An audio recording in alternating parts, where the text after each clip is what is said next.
Eliza Reid, Tajomstvo islandských žien.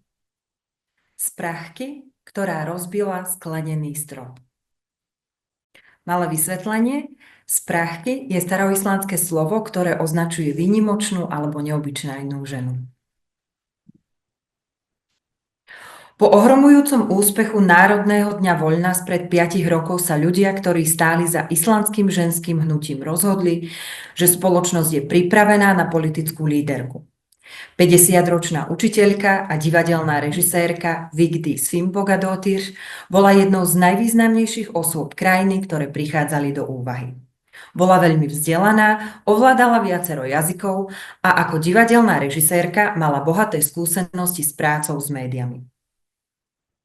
Po niekoľkých mesiacoch kampane Vigdís porazila vtedy najväčší počet kandidátov na prezidenta s najtesnejším rozdielom iba 1,5% a stala sa 4.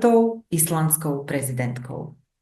Bola prvou ženou demokraticky zvolenou za hlavu štátu na svete a tento úrad zastávala 16 rokov, čo je stále najdlhšie funkčné obdobie akejkoľvek zvolenej hlavy štátu. Hoci sa Vigdísino zvolenie právom označuje za kľúčový moment v histórii Islandu, ani zďaleka to nebolo vopred jasné. Ako sa kampaň rozbiehala, Vigdís čelila zvýšenej pozornosti v inak mužskom poli i napriek tomu, že islandské prezidentské kampane vo všeobecnosti nie sú zákerné. O jej profesionálnom vzdelaní a kvalifikácii sa nepochybovalo. Dokonca ani skutočnosť, že bola rozvedená, slobodná matka adoptovanej céry, nepodnietila takú mieru rodovo motivovanej povýšeneckej kritiky, akú by nepochybne vyvolala v iných krajinách. Vigdís bola známa ako láskavá a kultúrne zmýšľajúca prezidentka, ktorá si v politike zachovávala neutralitu a pôsobila skôr ako zjednocujúca osobnosť, než ako osoba, ktorá presadzuje nejakú dogmu. Je to žena, ktorá viedla svet mužov a robila to s nadhľadom, dôstojnosťou, humorom, inteligenciou a srdečnosťou. Existujú variácie príbehu o mladých ľuďoch, ktorí vyrastali z Vigdís ako prezidentkou. O tých deťoch, ktoré sú dnes dospelé, majú vlastné rodiny, vedú firmy, sedia v parlamente a učia najmladšiu generáciu. Vyrastali v presvedčení, že na rozvedenej slobodnej matke ako hlave štátu nie je nič zlé. Hovorí sa, že niekedy sa svojich učiteľov alebo starších príbuzných nevinne spýtali: môžu byť aj chlapci prezidentmi? A túto záverečnú časť si teraz v podaní Braňa vypočujete v islandštine. Rád by som povedal, že meno Vigdís je krstné meno islandskej prezidentky a slovo forseti znamená prezident alebo prezidentka, čiže forseti. Það eru til ýmsar útgáfur af sögu af börnum sem ólust upp við að Vigdís væri forseti og nú orðin fullorðin, eiga sjálf börn, stjórna fyrirtækjum, stíga á þingi og kenna ungu kynslóðinni. Þau ólust upp við að ekkert væri athugavert, við að fráskilin einstæð móðir væri þinghöfðingi. Og sagan segir að stundum hafi þau í sakleysi sínu spurt kennara eða eldra fólk: geta strákar líka verið forsetar? Good afternoon. Welcome to today's conference and workshop. I would like to thank my co-speakers for these words, and now let's switch back to Slovak, even though we will talk about the Icelandic language later on today. This was an excerpt from the book entitled The Secret of the Women of Iceland by Eliza Reid, First Lady of Iceland. The Slovak excerpt was read by Kristina Domaňová of the Standing Conference of Stakeholders or Actors in Education, and Braňo Bedi read it in Icelandic, which sounds really magical. Let me just mention that the opening song was arranged by Iveta Licha, the native of Banská Bystrica, and it was performed by an chamber choir of the southern Iceland. I'm not even trying to read its name in Icelandic, and they used a unique instrument, the stone xylophone. And the Rivers of Eden was the name of the picture that we could see by Lukáš Hrebenda. And now let us tell you what awaits you in the next couple of minutes. We are going to talk about art, about audiovisual creation, and about the way we can learn more about the Icelandic culture, Icelandic mentality, and how we can maybe even introduce the interesting things from Icelandic culture in Slovakia and vice versa. Now, this project is aimed at you, the young people under the age of 25, for whom we have created this platform, Studio 25. But we do not only want to educate you, we want to give you a space to create, because you are going to become the creators of the audiovisual materials about the Icelandic culture. And so we call this the Cultural Education 3.0, because we want to go beyond what is normal and what has been normal until today. The pictures that you can see and the short documentaries or the clips that were prepared by the young people involved in this pilot phase of this project will be shown throughout the workshop today, and their documentary will be presented on the 15th of April at the COSI conference in Bratislava, but also it will be broadcast by the Slovak television channel 2 on the 16th of April. I believe that the Studio 25 Iceland will have a positive impact on all of you, and that we will manage to take this project even further.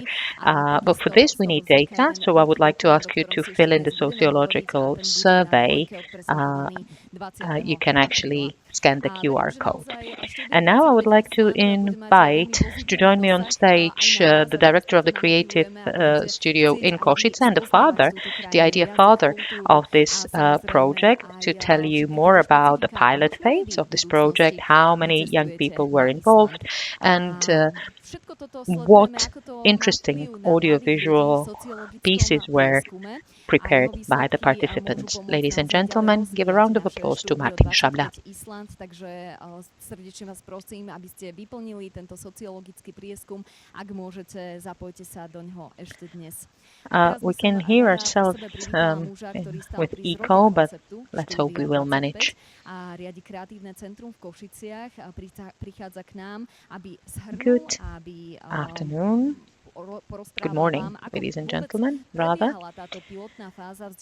many of the students in our audience are at home here in Banská Bystrica, but we also have people from elsewhere here, so I would like to welcome you all. Let me briefly introduce the project called Studio 25 and what is the concept behind it. We do have our guests from the Faculty of Arts, so maybe allow me to tell you what I remember from my studies. The content is formed, and the form should have a content. So for us, that means that if we want to prepare and establish a good quality studio, we need a good workforce. We need skilled young people who are familiar with the equipment, who know how to operate it. And I believe that the students of this school know what I'm talking about, because they are aware of the fact that there is a link between their knowledge and between the skill necessary to use the equipment.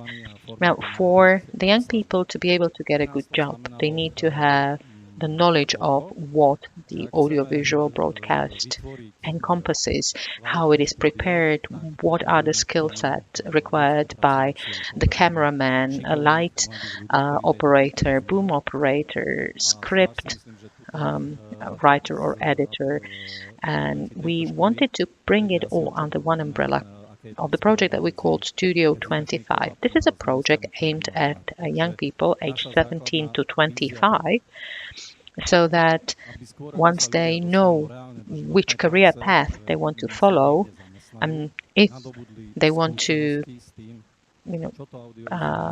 establish themselves in the audiovisual world, we want them to enter this world with certain experience, certain set of experience or amount of experience, so to speak, not to be completely unfamiliar with this world, but we want to give them the opportunity to try it firsthand, even before they choose their career path.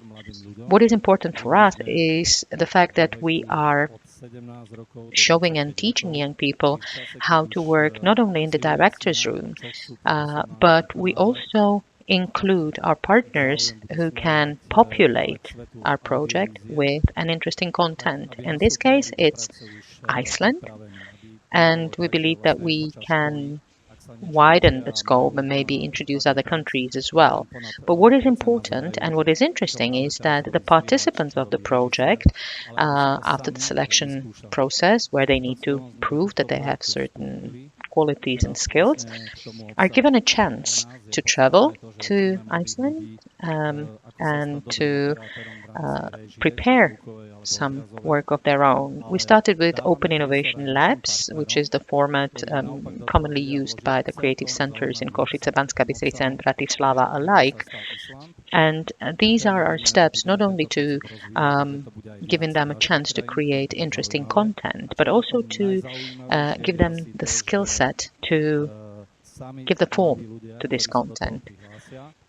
This time we managed to send a group of young people to Iceland, where they recorded some footage, and then they processed the material that they've recorded in a series of clips, or even in a documentary, which was prepared in cooperation with the professional workers of the Slovak television, and it should be broadcast at 11:45 on the 21st of April at the second channel of the Slovak television. You are all cordially welcome and invited to watch it, and I really believe that it will make you even more interested and intrigued by the creative centers as the space that allows everyone to be creative. Now, if this wasn't an invitation enough, I believe that after seeing the documentary that we've just heard about will make you really want to join not only this project, but also the creative studios and open innovation labs. Thank you, Martin Szabla. Thank you for having me, and enjoy the rest of this workshop. Now, and as we are in Banská Bystrica at the moment, I would like to invite Denisa Kováčová, the creative manager of the Creative Center here in Banská Bystrica, will tell us more about not only the infrastructure, but also the programs offered by this center. Good morning, my name is Denisa Kováčová. I am a specialist in this creative center, and I would like to welcome you to our premises. Some of you already know our center, but some of you don't. But let me tell you that this is one of the 3 creative centers existing in Slovakia. Ours is specific because originally it was mainly focusing more on the audio recordings, but if you look through our premises, you will see that it's about much more than just the audio, because we also have the visual equipment, or the equipment necessary for the preparation of visual projects. We have script rooms, editorial rooms, color grading on the right-hand side, and on the left-hand side, when you walk out of this room, we have the multimedia room. We have the director's room and post-production, audio post-production, where our colleague Marek is working, and he is behind the camera at the moment, so he has multiple skills. Now, these are the premises where that are being used for various activities, including workshops, open not only for the students, but also the wide public who are either already working in the audiovisual sphere or who are just interested in learning something new, in acquiring some new skills, or in developing their talents. We have organized various workshops on various topics. The most popular usually are the workshops aimed at, for example, how to make a podcast. People like to express their feelings and their opinions, and podcast is a very good format for that. Or we actually have workshops for producing short clips or short films, including the script, production, post-production, and so on. We are planning to organize a workshop on AI and on the marketing on the social media. And can we join the workshops online, or do we have to be here in person?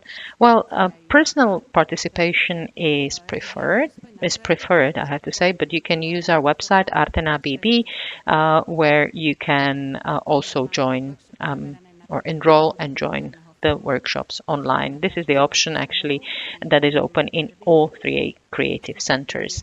Our participants already know about the fact that first you need to create a profile on our website, and then you can use it to sign up for a workshop.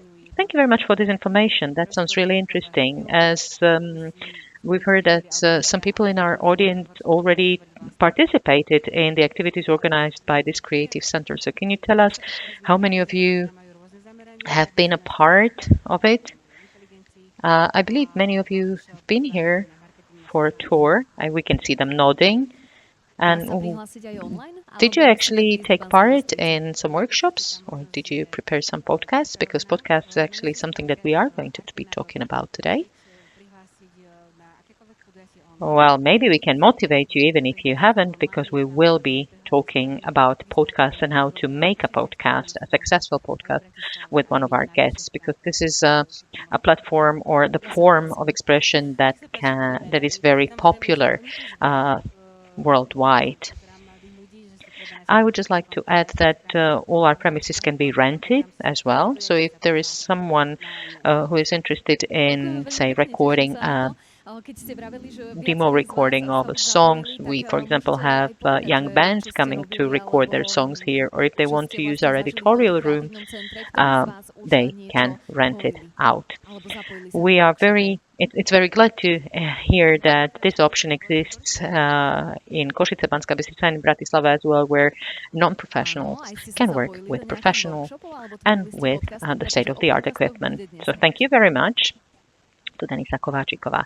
Now, without further ado, let us look at our agenda today. We have 3 blocks. In the first block, we will have a panel discussion with our guests who are going to be talking about the Icelandic culture, and you can also watch the workshop that we had yesterday in Košice online, and we will follow it up with today's panel. In the second part, Lucia Martin-Dottir will talk about her tips and tricks for podcasts. Then we have a break. And then in the third part, Renata Pešková and Branislav Bejdi will tell us more about the Icelandic language and how you can learn the language using and employing all your 5 senses. And it works not only with the Icelandic language, but with any other language. So with this, I would like to ask and invite my guests to join me here on stage, and we are actually going to use all our senses to learn about Iceland, because we will see the pictures, but we will also talk about the country, and Iceland being a country of contrast. Did you know that Icelandic people are among the best readers in the world? And the rumor has it that every 10th Icelandic person publishes a book took throughout their lifetime. Also, it is said that the Icelandic language has changed so little over the last thousands of years that even current people can read the old sagas in the original language.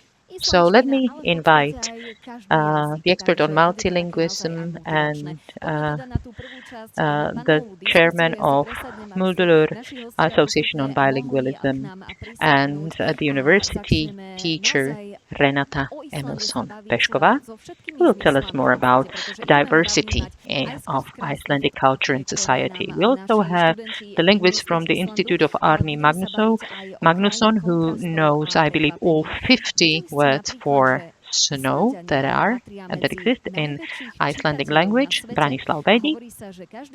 And I am also I'm looking forward to speaking to an inspirational woman and the Icelandic representative or a competitor in powerlifting, Lucia. We have two mics, so you'll have to share them, but let us start with Ms. Emilsson Pešková. So, can you tell us more about the everyday life in multilingual society? How is it different from other countries? Well, I believe that all countries are multilingual, and everyday life means that languages are an everyday part of this culture. In Iceland, we have 16% of population that are of foreign origin, and people like to come to Iceland to work there, to study there, or for any other reason. And the multiculturalism can be seen everywhere, not only in tourism, but in other spheres of life, in culture, in creative industry, in the schools. You meet people from different cultures and different nationalities everywhere. And basically it's accepted as normal. What fascinated you the most about Iceland and Icelandic language that you chose it as a career path? Well, Icelandic language for me, the Icelandic language for me was several, or it wasn't my first or second. It was basically I studied other languages before, but once you move into a country, you need to know the language. So it was basically a necessity for me. If you want to have a good job in some country, you do need to know the language of the country, because it's sort of a gateway, opening up the door to this culture for you. So it wasn't a fascination, but it was it was a necessity, so that I could use my strengths and my qualifications. And can we say what brought you to Iceland? Why have you come here? Why have you started a family here? Maybe it's a question for all of you. Okay. I would like to generalize. Basically, people like to come to Iceland and establish families or start family there because it's a country that's safe, that is clean, the nature is close to everyone. It's there's not much hassle. Young people like the peacefulness of life. And I believe that many people decide to have their families there because they also trust the Icelandic school system of education, where children can be themselves and which accepts variety. And nature is very important. Well, I personally came to Iceland because I wanted to study the Icelandic language, and I basically stayed for almost 20 years now. And maybe to follow up to what Renata was saying, this country basically gives you both mental and physical space for developing yourself, both as an individual and as a society. And I believe this is one of the motivations why people like to move in here. Lucia, you even started a family here. You have 3 children. So how do you see it, being a woman, being a mother, How is your Icelandic life like? Well, I like to live in Iceland, and I have to say, however, that I originally didn't think I was going to stay. I just wanted to travel there for a gap year. Then, after my secondary school, I wanted to travel here, spend some time here, and go back to study university. But I met my husband here, and it's not that he didn't want me to continue studying, but basically I found another way of life here. So what do you do except for doing sports? Well, I teach Czech language to a small group of children every Saturday together with Renata. And I'm a mother of 3 children, and I train hard, so that's quite enough. How old are your children? I have 3 minor children. People usually, when they want to, do some exercise in Iceland, they usually do it in a gym. And I wanted to do some exercise, some physical activity, and I learned I was quite good at it. So I thought, why not competing in it? And it turned out I'm good. So it seems it was a good decision. And obviously, if you want to do something at the top level, you need to have a lot of support from your partner, from your family, from the society. And Iceland is quite family friendly. And I work, and my children are with me in my work or in a gym, so it works well. I would recommend you to look at the social media of Lucia. I did it yesterday, and I saw her powerlifting or lifting weights while she was pregnant. So how much can you lift? Well, I'd rather not say. However, I do hold a European record in some categories in squat. Okay, I accept that you do not want to give us the exact number, but basically, does that mean that basically the sports are supported by the society, by the government, by the state, or is it a cultural thing that, for example, the society and, for example, your husband accepts that even a woman at the maternity leave is somehow supported? Yes, absolutely. In Iceland, no one even thinks of asking who is taking care of the children while you are competing or while you are training.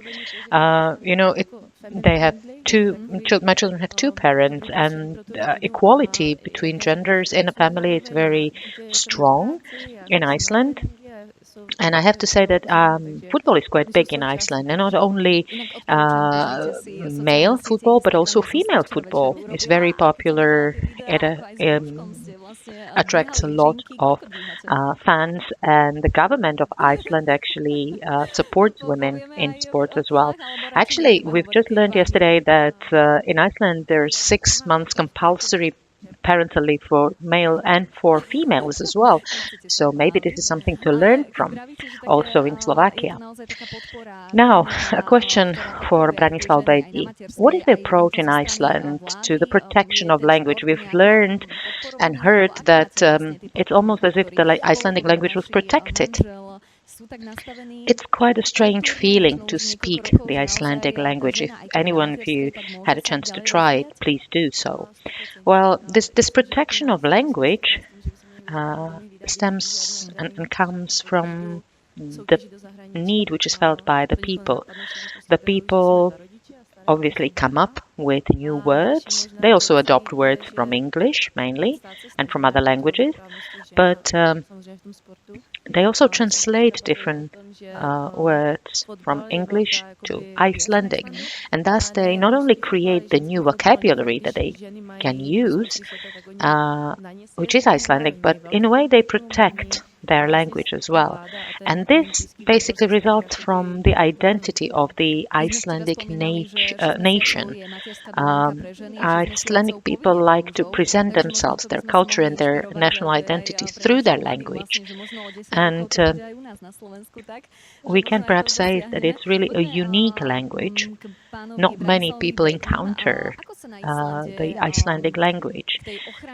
Majority of people coming to Iceland obviously start to or try to communicate and can communicate in English as anywhere else in the world. But if you ever travel to Iceland, please learn a couple of words. Maybe it will open the doors for you. Yes, it's definitely nice if you can at least greet the person in their language, and we will give you a chance to learn some greetings in Icelandic. We will have like a quick lesson of Icelandic today. How long does it take to learn Icelandic so that we are on the level of A1 or A2? Well, I wouldn't talk about the levels. Yesterday we've learned that even 20 minutes is enough for you to grasp a couple of words. But obviously it needs time. You need to be in the right mindset to immerse yourself in the Icelandic language and learn something. And if you want to build up your vocabulary and if you want to build up your language skills, climbing up the European ladder framework of Icelandic, then obviously it takes 2 to 3 years, for example, to be able to communicate smoothly. Ms. Pešková, which project supported by the city of Reykjavik or the government of Iceland were you involved in? I'm actually the director of the Murdurmál, which is the Association for Multilingualism. And what I like about this is that we are frequently being invited to participate in the drafting of different strategies for education. We are a non-profit organization, similarly to SCAV. But when, for example, the Icelandic government was drafting the educational strategy until 2030, they invited our association as well because they wanted to have the minority voice present because they wanted the strategy to be targeted.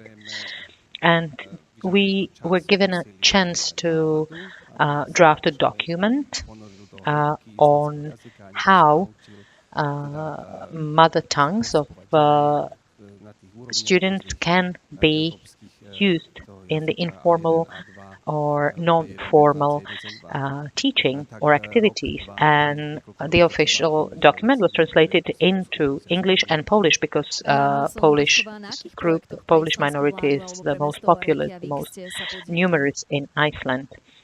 Okay, why is it that the Icelandic government supports different languages? Because obviously you are also teaching the Czech language to the people of Czech origin so that they preserve and maintain their language.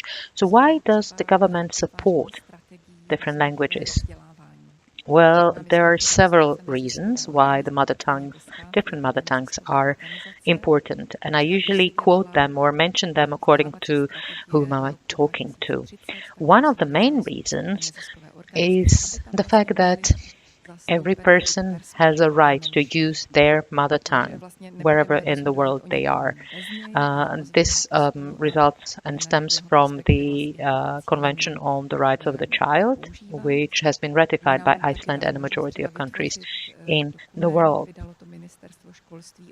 Obviously, there can be voices saying that, okay, they've moved to Iceland, they should speak Icelandic. Obviously, there are other reasons for maintaining your mother tongue. Multilingualism is like a mental activity that keeps you alert, but also the ability to speak more languages helps to delay Alzheimer's or other neurodegenerative diseases. It's also very good for the development of cognitive skills, and we can argue that if we have a good command of our mother tongue, we are better positioned to learn other languages.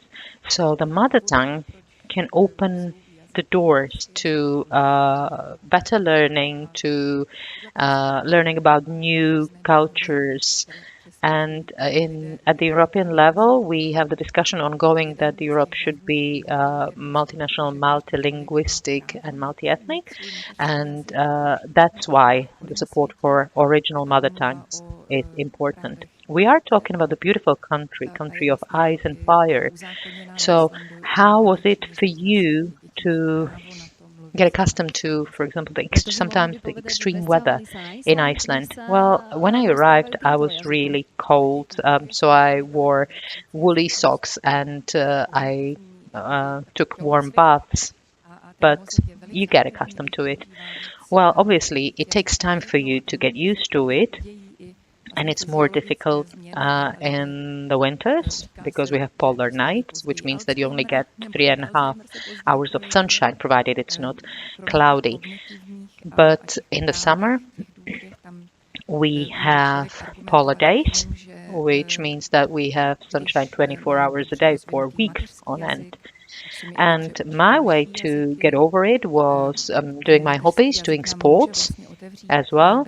And this basically takes your mind off, things that are not that nice. And it's a good way of spending time that helps both your mental and your physical state. If we are talking about summer and winter, are we talking, 6 months of darkness and 6 months of light? Well, winter months are usually, or we talk about winter starting in September, when the night is becoming longer and longer, but the peak is in December and January. So is this why there's reading that much? Absolutely. And this is the habit that is passed down through generations. And before people could read, they basically were, they had an oral tradition. So they passed the old sagas over the long nights. Lucia, how did you get accustomed to these different conditions? Were your children born in Iceland already? Yes, all three of them. And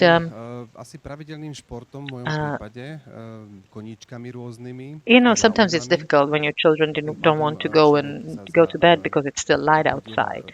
And in the polar night, throughout the polar night, sometimes they don't even see the sun because they sleep through it. At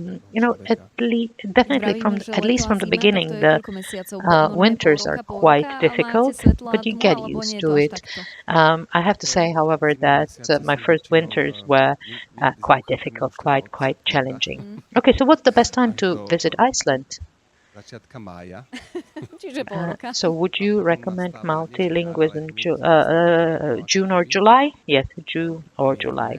And with this, ladies and gentlemen, we would like to thank Renata, Martin and Lucia for their position. And I would like to thank our panelists. So thank you very much. And I would like to ask Lucia to stay with me because she is going to now talk to you about podcasts and social media. And it's not by chance that we selected this topic for Banská Bystrica because this is where many media talents have been born. So you are the best person to talk to us about the tips and tricks. The floor is yours. Majú čas učiť sa cudzie jazyky a čítať a písať knihy teda. Ľudská, ako ste si vy zvykli, ako to vnímajú možno aj deti, lebo deti vlastne sa už narodili na Islande? Ano, moje děti se všechny narodily na Islandu. A ono to určitě trošku hraje si s tím jejím rytmem životním, že nechcou jít spát v ledě, protože venku je pořád slunce.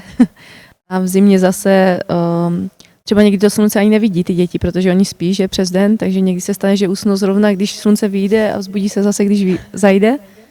Takže já si myslím, že ty zimy jsou hodně těžké, hlavně ze začátku, když se člověk jakoby přistěhuje, než si na to zvykne.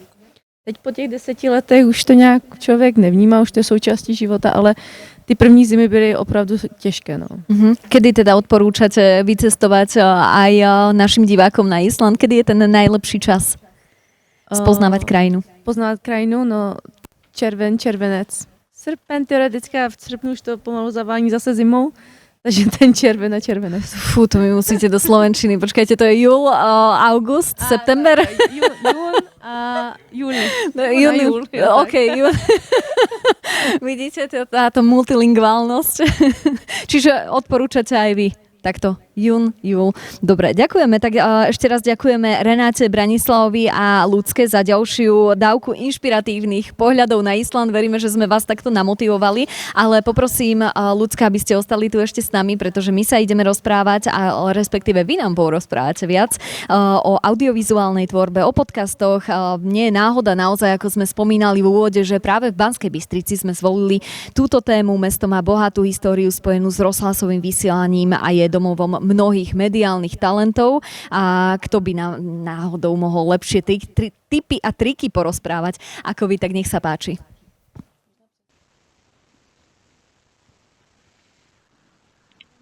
Can you show my presentation, please? Let me introduce myself. My name is Lucie Martinsdottir Štefaníková. I use different names according to where I am at the moment. I would like to tell you about my experience with podcasts. I'm not that experienced, but I've learned quite a lot over the last couple of years, so let me tell you what I've learned. So, as you've already heard, I'm a mother of 3 children. My kids are quite small. Their ages are 2, 4, and 6. The younger are girls, the oldest is a boy. I started training and competing in powerlifting after I had my first child, which many people find inspirational because they see a woman who has started basically implementing or making her dreams come true after she started a family. And this perhaps is not so common in other cultures. I don't know about you girls here, but very often girls postpone starting their family because they feel that it closes doors to opportunities for them. But in Iceland, this is different. Even mothers are seen as individuals, after they start a family. I'm a coach in powerlifting, and I'm not only training the people who are actively competing, but I basically train many elderly, I train children as well, and I train many people at your age. They might be 16 and just starting the sports. I don't know if you know what powerlifting is. We have 3 disciplines, and that's squat, bench press, and deadlift. And the one who lifts the most wins. On the top right-hand corner, this is a picture from the competition that took place 3 weeks ago in Spain, and I competed at the European Championship, where I managed to even break the new record in squat. Will you not tell us the number? Well, it's 211 kilos.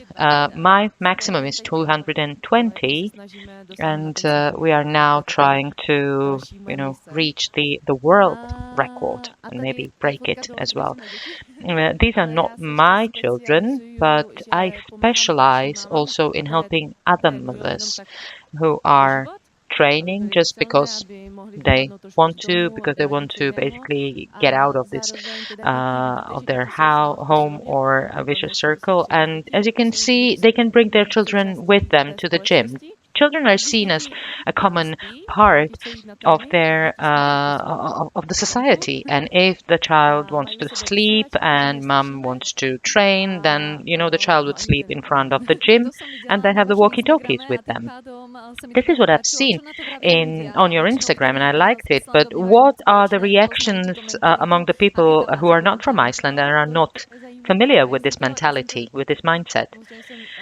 Well, because I am active on social media, it's a part of my work that I sometimes have to post the posts that aroused some reaction, and this one caused quite negative reactions, especially coming from the people who are not from the Nordic countries, Sweden, Finland, Norway, or Denmark, or Iceland. But usually people react by saying that, someone might come and steal a child, sell them to slavery, and so further and so forth.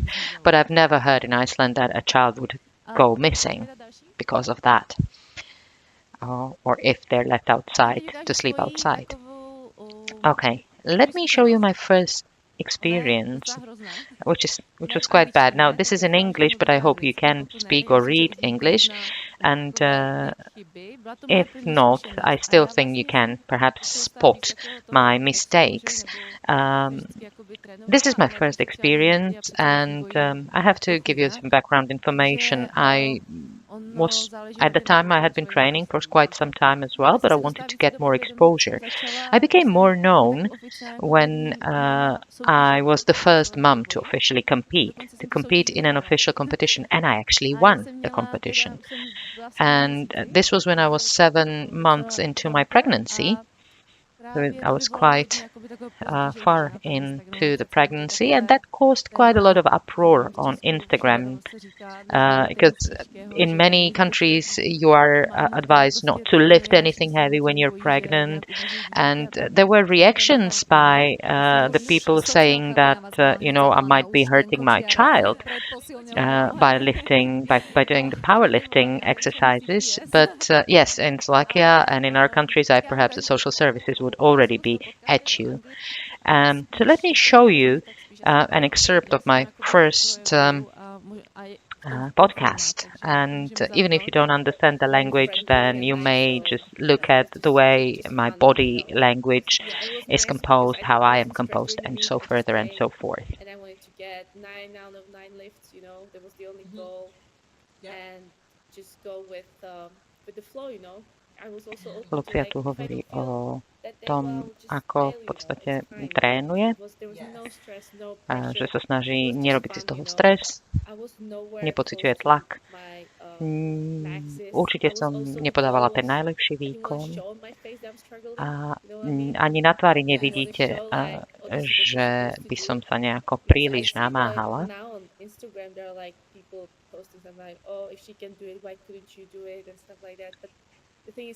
Ide totiž to o to, že ja to dokážem,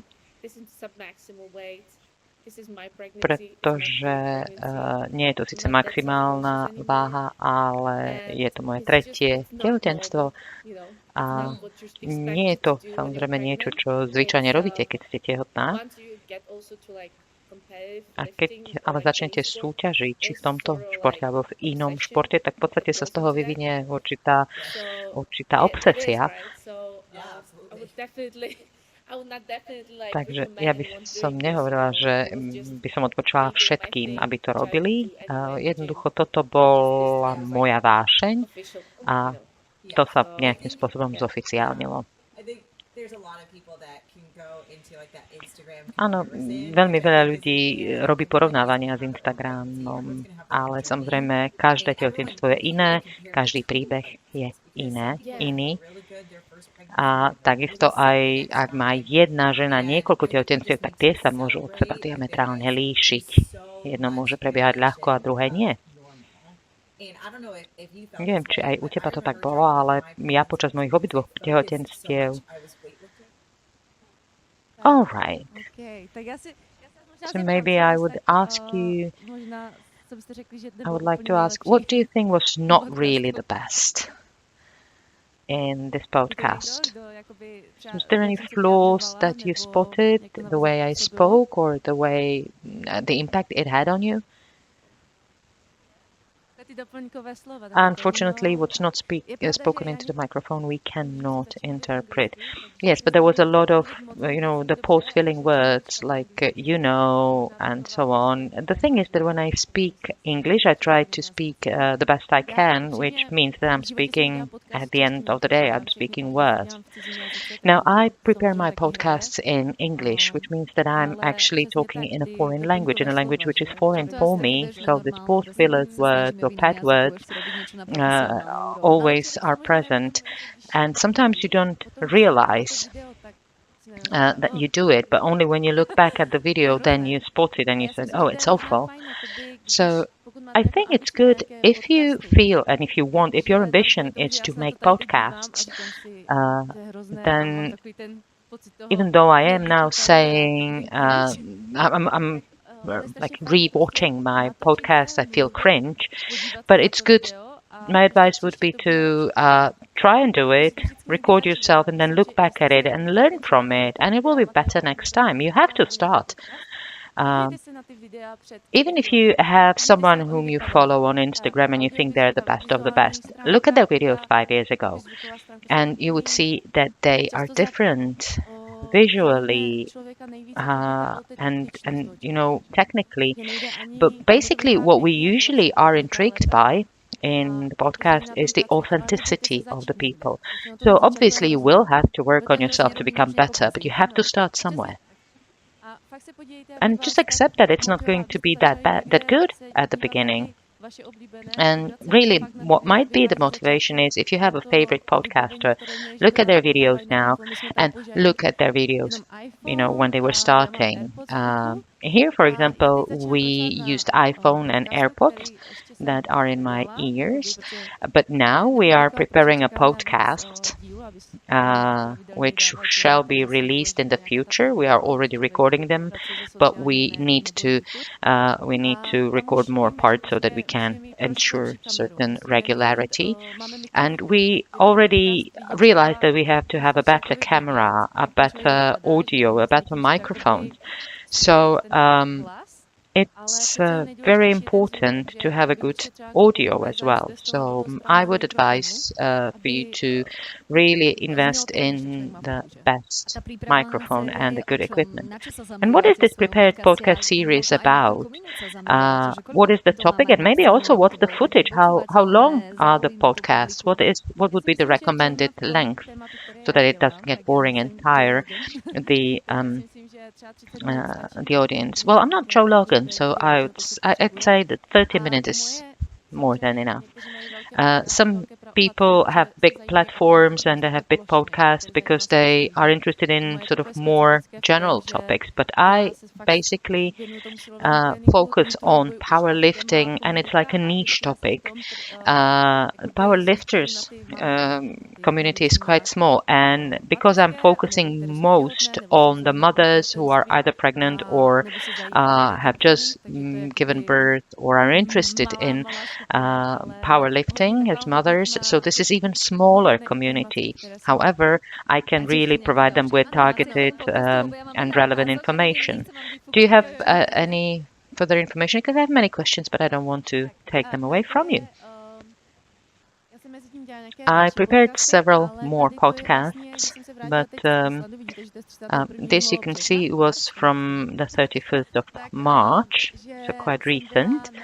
And I was invited to a professional podcast prepared by the Morgunblaðið, which is the official Icelandic newspaper. So I was in a professional studio with a professional cam and lights, and I had a full I was made up fully. I had a makeup. However, I think that the lights were not really suiting me. Svo eftir ég eignaðist strákinn í 2018 þá var ég einhvern veginn svo, ekki alveg ánægð með útlitinu og svona, og ég var bara að hugsa, ok, ég skal bara einbeita núna á styrkin, ekki bara hugsa að reyna að léttast og bara líta betur út. Ég vil bara að mér líður vel, ég sé sterk og ég bara get gert mikið og bara lyfta lóðum og læra, bara svona alvöru lyftinga, ekki bara eitthvað að sveifla handlögum í rektinni eða eitthvað svoleiðis. Svo ég í raun byrjaði þá lyfta með stöng og bara sjálf í world-class í Árbæ og einhvern veginn eftir smá tíma þá tók ég bara, ég er alveg ágætt í þessu, ég tók ég sé kannski taka meira en hinna stelpur, ég var kallar í rektinni, svo ég bara, ég skal kannski byrja að æfa kraftlyftingar. Svo í raun þegar strákurinn var 1 árs þá keppti ég á mínu fyrsta móti sem gekk ágætlega vel hérna fyrir fyrsta mót held ég. So you could hear Icelandic foreigners speak it. I would be interested to hear what our linguists have to say about this. I actually learned Icelandic at the kindergarten because I was teaching at the kindergarten. I was working with 2-year-olds, so I was learning along them just words like to drink, to eat, to go for a wee-wee or boo-boo. So my vocabulary basically developed naturally. How long did it take you? Well, for about 5 years. And how do you speak with your husband? Well, we speak both in English and in Icelandic.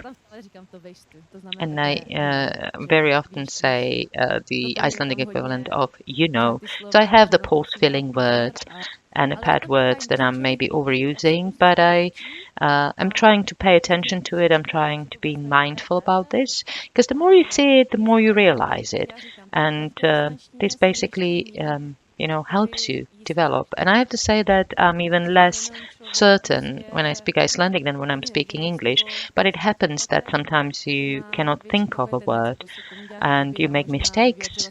But that's okay. And you need to accept this. I think you are too strict with yourself, because even in our mother tongue we have bad words and we sometimes, skip the beat. And it's okay. Okay, let's move on to our next slide and maybe give you some tips that you should, I believe, be thinking of when you're making an interview. So if you are an interviewing person.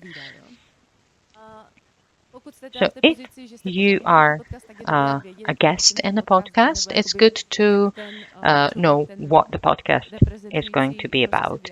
It's good to be familiar with the style of communication of the interviewer. It's good to maybe ask for the list of questions up front, and maybe to also establish with yourselves what it is that you are not comfortable talking about. I work with mothers, and there are certain topics that people might not like to talk about. So it's good to be conscious and mindful of that, which are the topics that you might want to avoid in the interview. It's also good to have some 2 or 3 main ideas that you want to communicate. So like 2, 3 messages. So not just leave it on, the flow. Since my community is quite niche, I would like the people to associate myself as a person with some idea. So this main idea is very important. What is also quite good is to have some short introduction of yourself, of your person ready. Because very often you're asked, well, can you tell us something more about you? Or can you introduce yourself briefly? And then you're left out in the void. You might want to write it up front. Yes, but do not try to be too specific with words. Just have the idea, have the main idea. Maybe work with associations that you can remember. Try not to learn it by heart, but maybe just go with bullet points rather than the entire sentences. It's quite good to also, know some information, have some information about the interviewer. And my personal experience says that you should actually avoid having coffee or caffeine before the interview, because my experience shows that if I do not have coffee before the interview, I'm more calm, more settled. I'm not sort of so rushed, so my adrenaline level is not that high. This is actually also the advice that's usually given to the host and masters of ceremonies, not to drink coffee before that, because then you have like sticky mouth, as we call it. Yes, I obviously doesn't only go for coffee, but for some energy drinks. In my case, for example, or in several cases, in the case of my husband, for example, nicotine helps concentration, but I'm not saying that you should start smoking, by no means. It's just good to know and to be aware of the fact that different substances, different things might influence the way you react or you act. So the next slide. During the interview, try to breathe and try to speak slowly. I speak fast now because I had coffee. But it's good to, use pauses, work with pauses, maybe not too long because you would lose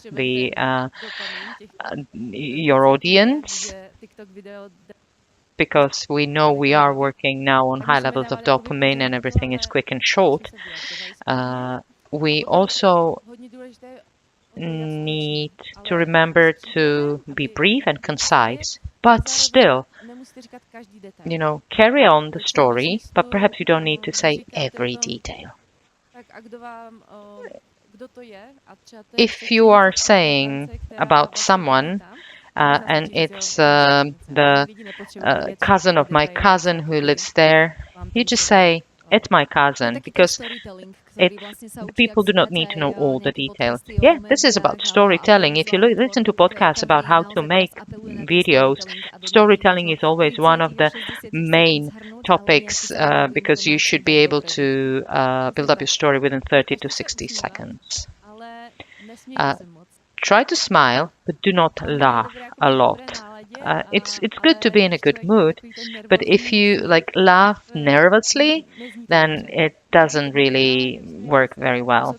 So try to be pleasant, try to seem confident, but steer away from the nervous laughter that goes on for 5 seconds.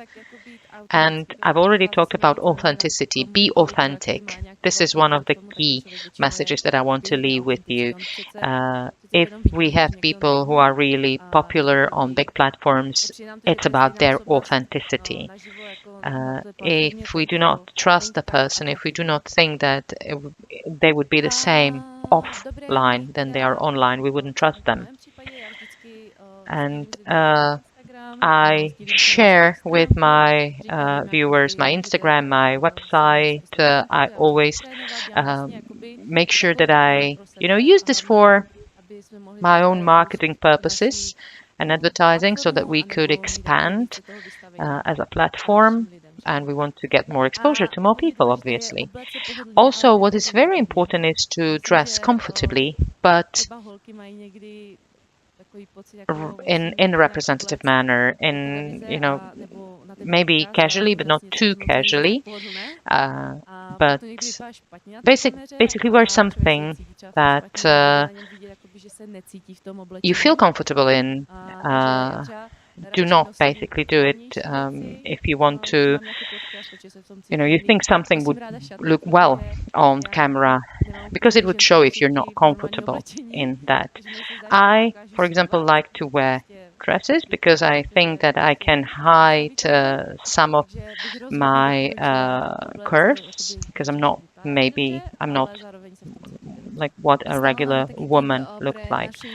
We always have a tip for our guests in the Slovak television in Košice, that they should steer clear of small dots or lines, because the camera doesn't like it. Like your skirt now, but your top is okay. See, I've learned something new today. And I think the last slide that I have, if I'm not mistaken, is the slide with tips that I would like to give you. And I have to say that I am not the most experienced, but it felt good to share my experience with you nonetheless. I would like to have to ask you, when it comes to the audiovisual works, this is not something that you've studied. So where did you look for resources that you learned from? Was it from AI or was it Instagram?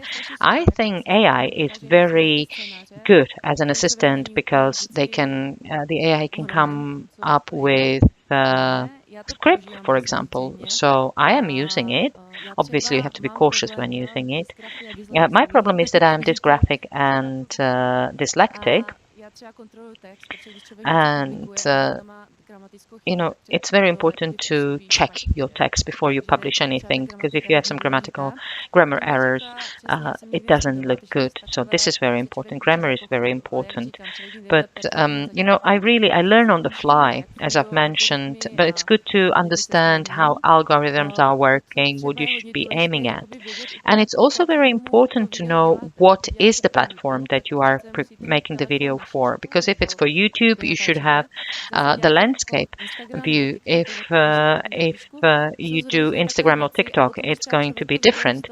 And you need to be aware of where you want to use the video, because if you wanted to record a video in the same setting as the two of us are in now, it would be difficult to cut it so that it looks good on Instagram. So you need to be aware of these and think maybe 10 steps ahead. And that's why it's good to start planning this ahead, because you might end up in a situation that you have an important topic that it's important for you and you want to communicate it, and it doesn't look good visually. And this is why it's fantastic that you can try it now already in our creative centers, whether it's podcasts or the audiovisual work preparation. Make the most of this opportunity, and maybe in a couple of years you would be so successful on media, on social media, and maybe even a month from now you would be semi-professionals already. Lucia, thank you very much for your practical tips and advice. And now we will have a short break, a 10-minute break, during which you can either refresh yourselves, stretch your legs, but also we'll have a chance to see the footage prepared by our students who traveled to Iceland and who prepared their works in our Creative Center in Košice.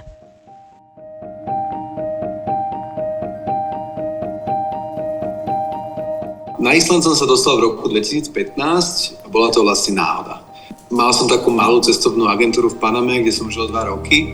Prišla mi ponuka od kamaráta, ktorý hral profesionálny hokej za Akureyri na Islande. A on mi vtedy napísal, aké je tam krásne počasie a príroda. Mne to prišlo hrozne smiešne. Veď som žil v tropoch, na pláži a v ruke som mal piňakoládu. On tam lízal na noh v minus 20 stupňoch. A najprv som sa tam zasmial, že to nie je to, po čom túžim. Ale ako mi tak písal a ukázal všetky tie obrázky a fotky a urobil som si aj vlastný research, zistil som, že to je fakt zaujímavá destinácia a hlavne, že tam je obrovský potenciál v oblasti turizmu. Váš život je úzko spätý s gastronómiou. Čo vás vlastne prekvapilo na tej islandskej kuchyni? Páčilo sa mi, ako tam robili to fusion. Že prídem niekam a je tam sushi pizza, čo kedy si pobavilo taký koncept, že vlastne fritovali máky kúsky alebo niečo a tak si to posvojili. A páčilo sa mi, že dokázali adaptovať tú svoju aj tradičnú islandskú kuchyňu do takých nových rozmerov a pre tých turistov. Ale samozrejme, že tam priniesli aj mnoho nového. Tá migrácia je tam tiež, čiže sú tam kuchyne z celého sveta. To jedlo je dosť zaujímavé. Najväčší rozdiel medzi islandskou a slovenskou kultúrou je jednoznačne v ľudských právach, v rovnoprávnosti a takisto to, že oni tú chudobu nemajú takú a nemajú tie kontrasty ako my. Je tam veľmi dominantná tá stredná vrstva, nie je tam tá nižšia vysoká ako napríklad tu. Prišiel som tam ako 25-ročný chlapec, odišiel som ako 32-ročný muž. Vyformovalo ma to viac ako akákoľvek cesta a tých expedícií som absolvoval veľa a aj som šiel teda v iných krajinách, ale práve to vyspelé z tej krajiny mi dalo veľa. Zmenil som pohľad na život, zmenil som pohľad na všetko. Na gastronómiu, na prírodu. Stal som sa teda environmentalista, začal som sa zaujímať o také drobnosti, ktoré sú pre nás nepodstatné. Áno, inšpiroval ten Island. Chcel som si ten kúsok Islandu doniesť so sebou, tak som otvoril malé vegánske bistierko a je to teda ten islandský dizajn. To znamená, že je tu betón a sklo a tie rastlinky sú do toho a nejaké to drevo. Čiže rozhodne ma to inšpirovalo. A toto v gastre zasa chcem, aby ten host prišiel, aby sa cítil dobre, aby mu chutilo, aby mu bolo pekne, aby sme mu zlepšili ten deň. No ja verím, že aj krátučký pobyt v tej inej krajine každého vie vyformovať a zmeniť. Vyformuje nás a vie nám dať každý jeden človek, každé jedno miesto, každá jedna skúsenosť nám niečo dať. Je otázne, čo si z toho vezmeme a ako veľa. Čiže by som kohokoľvek podporoval práve v tom cestovaní a možno nie tých najkonvenčnejších destinácií, to znamená, kde je lacno a teplo, ale možno skúsiť aj niečo iné. Či už je to nejaké Gruzínsko, alebo Island, a či Maroko, všetko nám niečo dá. Nebáť sa cestovať, ale nebáť sa aj ostať, keď je to to, po čom túžim.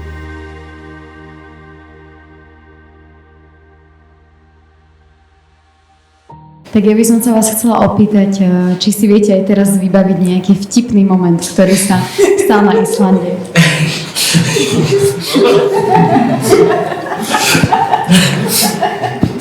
Áno, máme jeden taký vtipný moment, na ktorý určite budeme aj dosť dlho pamätať. A to hlavne kvôli tomu, pretože sme boli z tých pohľadov až tak nadšení, že v podstate už čokoľvek sme videli v tom mori, tak sme verili, že je to nejaké zviera. A konkrétne to bolo pri jednom z útesov posledných, na ktoré nás zobral Filip Revenda. A tam som ja začal takú ako keby otázku, že videl som niečo v diaľke a premýšľal som, čo to je. Niečo sa tam hýbalo, bolo vidieť ako keby vlny nejako sa príliš veľmi hýbu, keby niečo vyskakovalo z vody. A váhal som, že čo to je, ale hneď ako prvá myšlienka, čo mi behla tak do hlavy, no nebude to veľryba. Toto sa nám vážne pošťastilo, že by sme niečo také videli, tak som zavolal všetkých, poďte sa tu pozrieť, tam je veľryba, poďte, to musíme vidieť, nie? Tak som zavolal všetkých kameramanov, všetkých sme tam pozvali, že nech sa idú pozrieť, nech si to potvrdíme.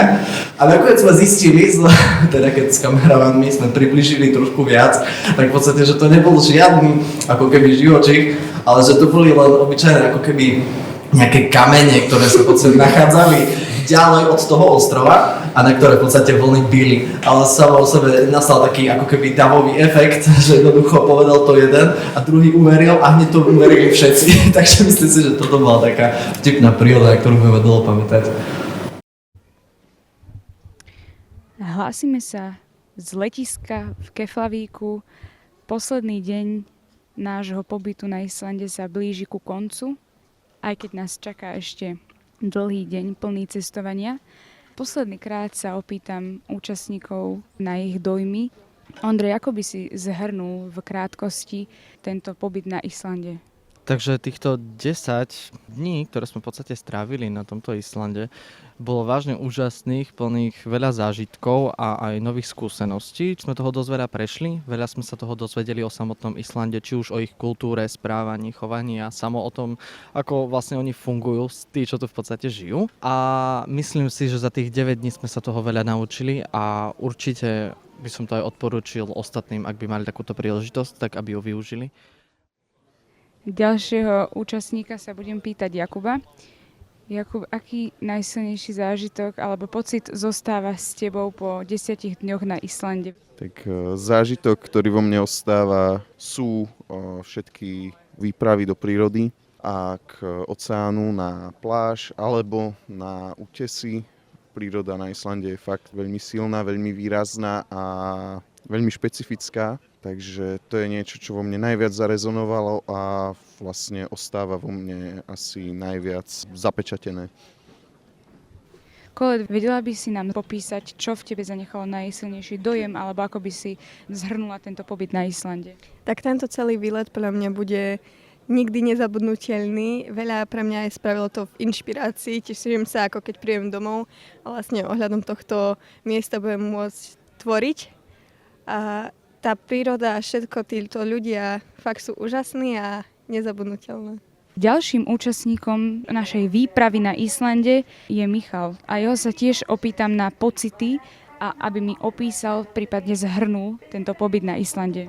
Tento krásny 9-dňový pobyt na Islande bol veľmi zaujímavý, veľmi očarujúci, veľmi iný. Akože čo sa týka mesta, v Reykjavíku, keď sme boli, tak bolo tu turistické mesto, ale nebolo nejaké veľmi rušivé. A hlavne tá príroda bola skvelá, no to akože keď som videl poprvýkrát tie vodopády a tie útesy, tak som akože ani neveril. Bolo to také dýchberúce, už sa neviem dočkať, keď budeme spracovať materiál, ktorý sme urobili.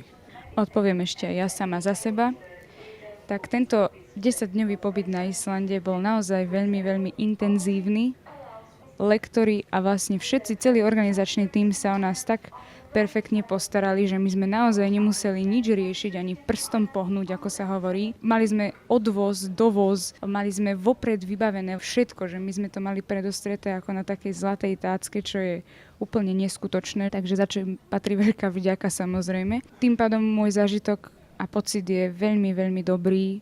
Ja som to prirovnala k takému ozdravnému pobytu, pretože nachádzali sme sa v krásnej prírode a popri tom sme robili tej audiovizuálnej tvorbe, či už video alebo fotografia. Takže takto by som to uzavrela a treba si zažiť takúto islandskú prírodu na vlastnú kožu naozaj.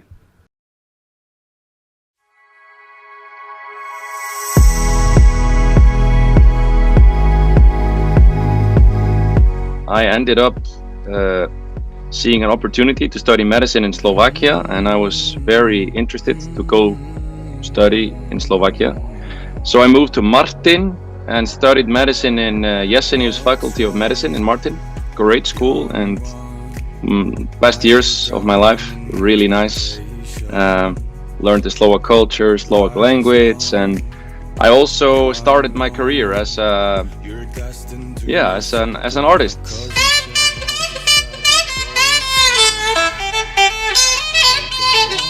The lifestyle of teaching obviously is totally different than being a doctor. It's a lot working in the night, but I mean, if you balance your life, like think about sleep, you exercise, and you're like eating properly, I think it's all about balance, you know.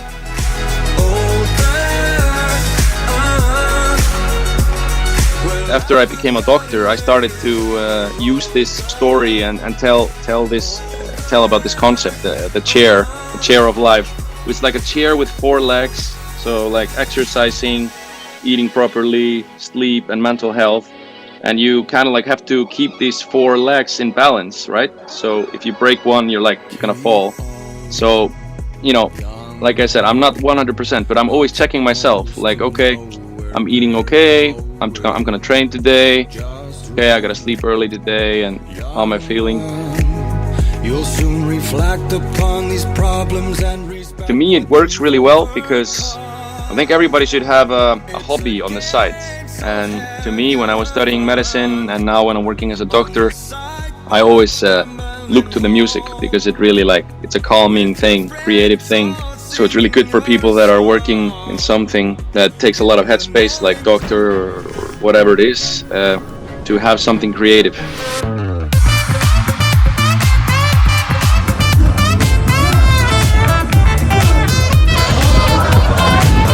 During my studies, like in second year, third year, like Martin and Slovakia started to feel like home. So when I came to Iceland for summer vacation or Christmas, when I came back to Martin, it was like, I'm back home.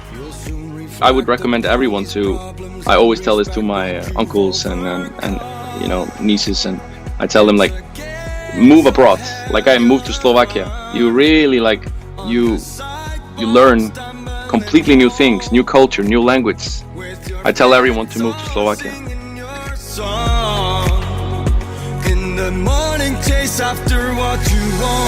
Ahoj, volám sa Viktor, Težima a milujem Slovakia.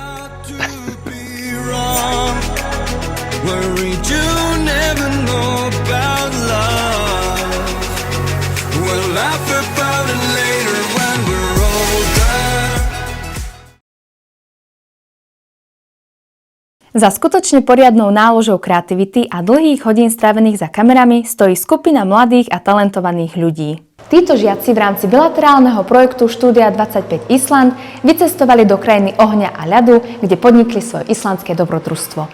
Odniesli si odtiaľ veľa spomienok, ktoré v nich naďalej pretrvávajú. Neviem, či len ja tak osobne, ale ja veľmi tak ťažko vnímam zmeny a keď už sme tam boli 10 dní na tom Islande a zvykla som si na nejaký režim, že ráno vstávame, ideme točiť, presunieme sa z bodu A do bodu B, z bodu B do bodu C a stále sme v podstate mali nejaký program. A zrazu sme sa vrátili naspäť domov a ešte ja som vlastne aj mimo všetkých, že oni sú všetci v Košiciach a ja som v Nitre. Takže áno, boli chvíle, kedy som bola v škole a hovorím si, že na čo som sa sem vracala.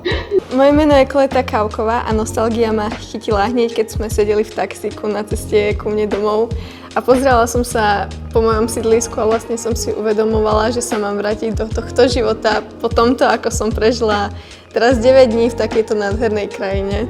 Volám sa Michal Soke. Mám kopec spomienok z Islandu, na ktoré budem spomínať celý život. Hlavne na tie skúsenosti, ktoré som nadobudol s ľuďmi, ktorými som tam bol. A tie všetky tie panorámy na tie útesy, na tie pohľady, tak to je niečo, na čom budem vlastne myslieť celý život, čo mi nikdy neodíde z hlavy. Pre slovenskú televíziu Beata Fulopová. Ešte na chvíľku počkáme, kým všetci prídu do tohto auditória a budú môcť We will wait for a while so that everyone has a chance to get back to our audience. We do hear some echo, but I hope we will manage to sort this out. And on your seats, you can find a new QR code for the sociological research that we would like you to take a part in. So please make sure you fill in the questionnaire when you have a minute. And please bear with us while we are sorting the technical issues. Now we don't even see a video. But we can wait because there are still people coming back to their seats.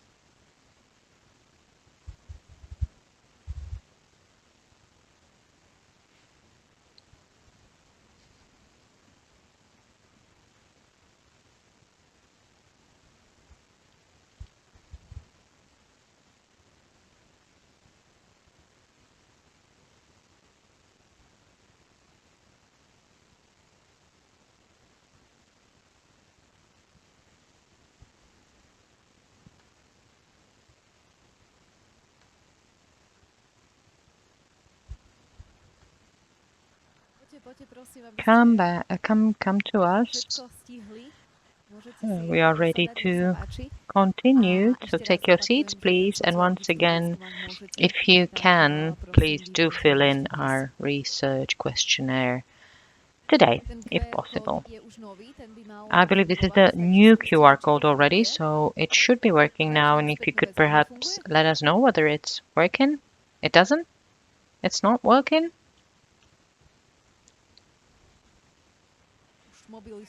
I can see you already have your mobiles. Can you try and scan the QR code? Okay, apparently it's not working, or is it? Okay, it seems it is working, which means that hopefully this new QR code will take you to our questionnaire. Can we go on, Tomáš? All right, great. So I'm happy to see you back after the break, and maybe some more people will join us still. And I hope that you've refreshed yourself enough to learn Icelandic through your 5 senses. And this is the last part of our workshop. And we are again going to use the specific context of the city of Banská Bystrica, which is well versed and well established in the universe of preparation of teaching and study materials in linguistics, and perhaps we have future translators and interpreters with us. And leading this panel would be Renata Pešková and Branislav Bedi, who will tell us how Icelandic as a language can be learned through your 5 senses. Takk fyrir. This is thank you in Icelandic. So let me start by introducing ourselves in a different way or in a different context, maybe a bit more informal. Because we're not only the people who have started to learn Icelandic a couple of years ago, but let us tell you why. I was interested in the Icelandic language because I was a student of English and German languages. I don't know how many of you in this auditorium or watching us online is interested in linguistics or language learning. My road to Icelandic led through the old German literature where old sagas were mentioned, and I was intrigued by the old Icelandic language or the old Nordic language, which is still understood in Iceland. And it was by chance that I learned about the scholarship provided by the Slovak government to the university students that would allow me to study Icelandic here in Iceland. And so I applied and I was successful. And then I had to think whether I will actually travel to Iceland. Back in 2006, Iceland was not this popular as it is now, and there were no direct flights, just like we have today. So I thought for a couple of days and I decided I was going to move to Iceland, originally for 3 years. Then I got back to Nitra, which is where I'm from and where I studied. So I completed my degree and then I moved again back to Iceland, and I was interested and I started working more in the area of Icelandic linguistics, but also the way of teaching of Icelandic around the world. What was your story, Renata? Well, I was thrown in the deep end. When I moved to Iceland, I started working in the kindergarten, where they decided they were not going to talk to me in English, but they used the Icelandic Sign Language and the Icelandic as such. And it was an awful feeling, I have to say, for about a year, perhaps even longer. But after 2 years, I, had some command of Icelandic language that I was no longer ashamed of, or that I could be not ashamed of. And I continued learning Icelandic. Paradoxically, perhaps I never studied it at the university, but I was a self-learner. I studied online. I took some online courses, and it wasn't very regular. It was quite erratic. I sometimes skipped the courses, so I had course number 1 and then course number 3, so I skipped course number 2. And, I had quite an irregular path to language, because not everyone works fine, or it's not for everyone to just sit in the classroom and learn the language in a traditional way. And this is what we are here for today. We would like to show you that there are also other ways other than learning vocabulary, writing some essays or some other methods, regular methods of language learning. I would like to ask you, how many of you are speaking only one language? See, all of us actually are multilingual. And this is my theory. And now let me ask you differently. It's not only about whether you speak other language, but whether you understand. So how many of you understand only 2 languages? And you can basically realize, you can think that Czech and Slovak are 2 different languages. Okay, how many of you speak or understand 3 languages? At any level, so even if you just understand a little bit, just a tiny bit. Maybe you don't even speak it. No, at least 3, and I believe this is standard, and also it's basically the aim of the European politics, that we all are multilingual. We need languages to communicate, and perhaps if we travel, we do not need to have the academic vocabulary, but we need to be able to communicate about the basic things. We've prepared a short course book for you for the beginners in Icelandic, and it's called Learning Icelandic Through 5 Senses. We brought it for you, and if you open it at the beginning, then you will find out that you can use all your 5 senses to learn Icelandic.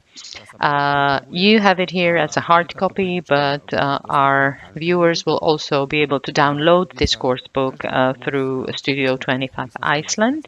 So it will be made available to everyone, and everyone will have a chance to learn at least the basic Icelandic using 5 senses.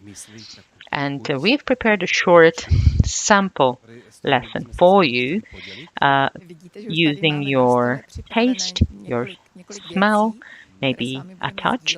And as you can see, we have already prepared some props for you that we are going to share with you. Okay, So this is hartfiskur, and it's a dried fish, which is popular in Iceland.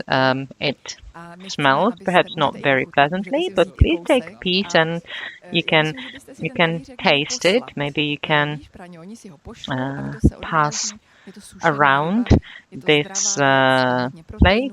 It's very healthy. It's full of proteins, so you may smell, you may taste it.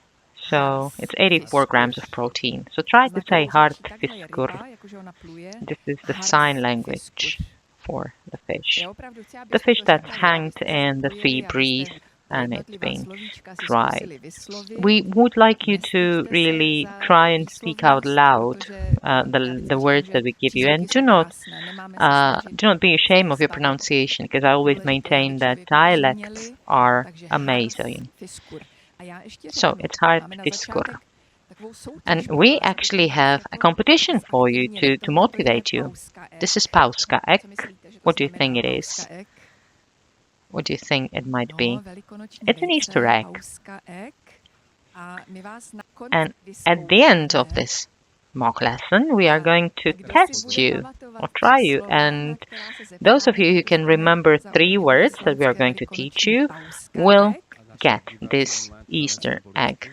Obviously, this is not an offer that we can extend to those who are watching us online, but they can still test their memory. And it's quite interesting because inside of this Easter egg, you always have some sort of proverb, Icelandic proverb or saying. So at the end of this lesson, we are going to break one egg, not the one that you will get, but another one, and we will read this saying or proverb inside. Thank you. So, apart from the hartfiskur, or the dried fish, we have prepared yet another taste for you, and that's licorice, Icelandic licorice. I don't know how many of you do like the taste of licorice, or it's lakrís in Icelandic. So you can smell it, but please feel free to taste it as well. It can be salty, it can have different tastes as well. This one is nice. Some of them are not nice, but this one is nice. So please pass around this bag and try to also pronounce it, lakrís, and try to remember the words. And then we can use another sentence. We do not recommend that you eat this because I don't think it's edible. However, this taste is touch. Oh, this sense, sorry, is touch. We have brought you small pieces of hraun, or it's lava, the Icelandic lava. You may want to try it. Hraun. It's very porous, so it's very soft, very light. Sorry, and I would like to hear you saying hraun, even if you are just sucking on the licorice. And obviously, the more you repeat the words, the better you remember them. And also, if you associate it with humor, you also are likely to remember it better. Okay, why don't we repeat the first 3 words? The first taste was hartfiskur, or the dry fish. The second was the licorice, which is lakrís. Lakrís. Can you repeat it, please? And the third sense, it was the sense of touch, is associated with hraun, which is Icelandic lava. So could you repeat it, please? And I will give you one other tip, how to remember the words. It's good to compare them or to liken them to the words you already know. Palindrek, or in Czech, or licorice, or lakrís in Icelandic is licorice. Licorice in English. Hartfiskur is similar to English hard fish. And the same goes for German, Hartfisch. So it's easier to remember if it reminds you of something that you already know. So these are the examples that we wanted to show you that Icelandic is originally a Germanic language, and in a way it is similar to English or German.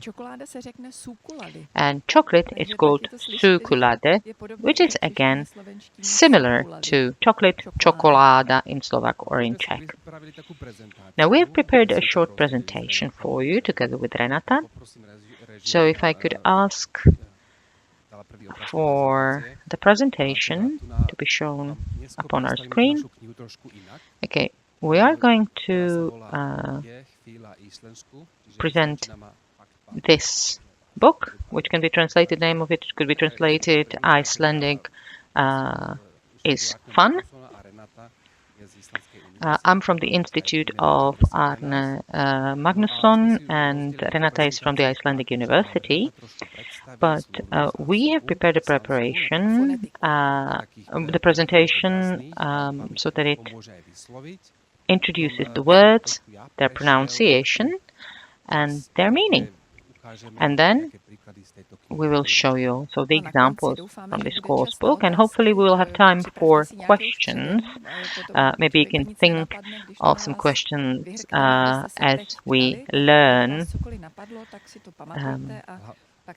So if you do, take note, and you can ask at the end.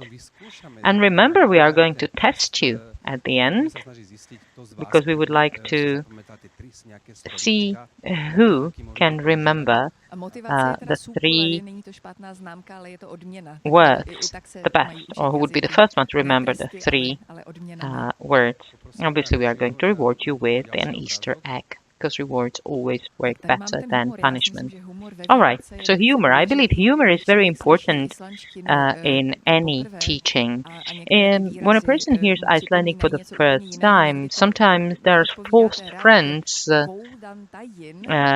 something that might be misleading. Golden daginn, that means hello.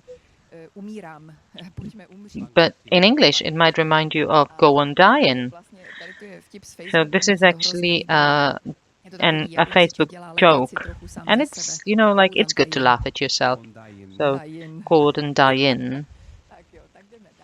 Okay, let's move on.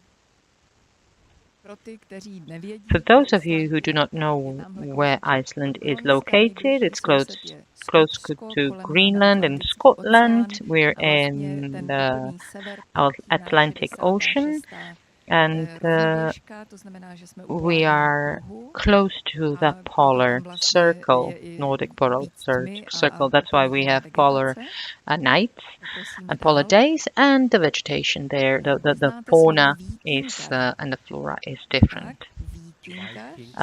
So Vikingar, that's basically Vikings in English. Can you please repeat this word? Vikingar. During this stay, actually, I learned what it means. I didn't know. Do you know Reykjavik, the word? What do you think Vikingar and Reykjavik have in common? Can you hear it? Vikingar, Reykjavik. Vik means a bay. So Vikingar actually mean people from the bay. So the kar is a suffix, but Vik means a bay. So Vikingar are people from the bay. And here you can see the arrows that basically mark the flows or the movement of Vikings, because they liked to travel a lot, even stealing something. So they were able to, get to Turkey, to America. Vikland, for example, was the name for Newfoundland. So Vikingar, the new word for you. It would be interesting to say when the Vikings came to Northern America. Now you're testing me. I think it was in the 10th century. Yeah, we in Iceland have the oldest parliament, which was established around the year 1000. So the Vikings basically first had to come from Norway to Iceland, and then they traveled further. But as you can see, people from Nordic countries traveled not only to Iceland but to other countries as well, and very often they looted them, and they also took their inhabitants. For example, they found their wives there, so there's a lot of Celtic blood in Iceland. Fleiri kort. If you please, whenever we say an Icelandic word, please repeat it. Fleiri kort. Now, kort may remind you of a card, and here you can see lava. What is typical and characteristic of Iceland? We are basically living atop lava. Sometimes you don't want to think about it, that basically there's a molten lava just underneath your feet, leading all the way to the Earth's core. But basically, we are also at the edge of the European and American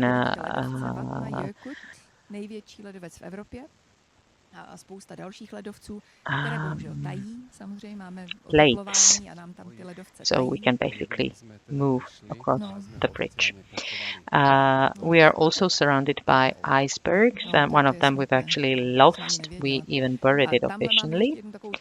And we also have the tourist map here, which shows you the pictures of the most popular sites in Iceland, which can be basically driven around in one day. But I wouldn't recommend this. It can be done. So let's move on. So this is Íslenska. This means Íslenska. I believe you already understand, so I'm not going to tell you what it means, but basically you can see the division and the development of languages. We had Proto-Germanic languages, which developed into East Germanic, West Germanic, and Proto-Norse or Old Norse, and the Old Norse languages divided into Old West Nordic or Norse and Old East, and Icelandic is basically a part of the Old West Nordic languages or Norse languages. And I would actually argue that the young generation would not be able to read the old sagas. I would like to bust these myths because they read differently. Yes, that is true because, some words already have changed their meanings, but I believe that they would be able to read the sagas, maybe not understand them that well. But they could basically see that there are similarities when it comes to vocabulary, and this might actually intrigue them to become more interested in their core languages. Actually, the Icelandic language and the Fire language, speaking of the Fire Islands, is similar to the relationship between Slovak and Czech, that we can, in a way, basically understand each other. The differences are not that big, but basically they're part of the same language family. Do you have any questions so far? Make sure you think of languages as well. So let's move on. So let's imagine that there is a Stefán Gunnarsson living in Iceland. Now, Stefan is the first name, but Gunnarsson is not really a surname, because we do not actually have surnames in Iceland. Gunnarsson means that it's a son of Gunnar. So everyone is someone's child. Usually they take the name of their fathers, but sometimes of their mothers as well. So Robert is not Gunnarsson anymore, but it's Robert Stefansson, because he is a son of Stefan. Similarly, his sister Harpa Stefansdotter, or Tochter, means the Stefan's daughter. So try to think of the name of your father and try to imagine what would be your surname in Iceland. So just take your father's name and either add son or tochter. Can someone tell us what would be their name in Icelandic?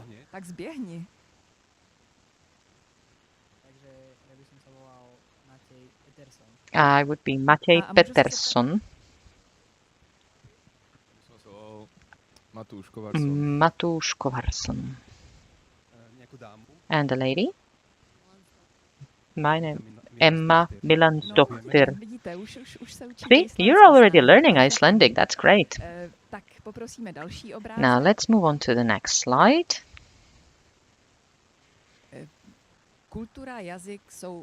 Culture and language are very closely linked.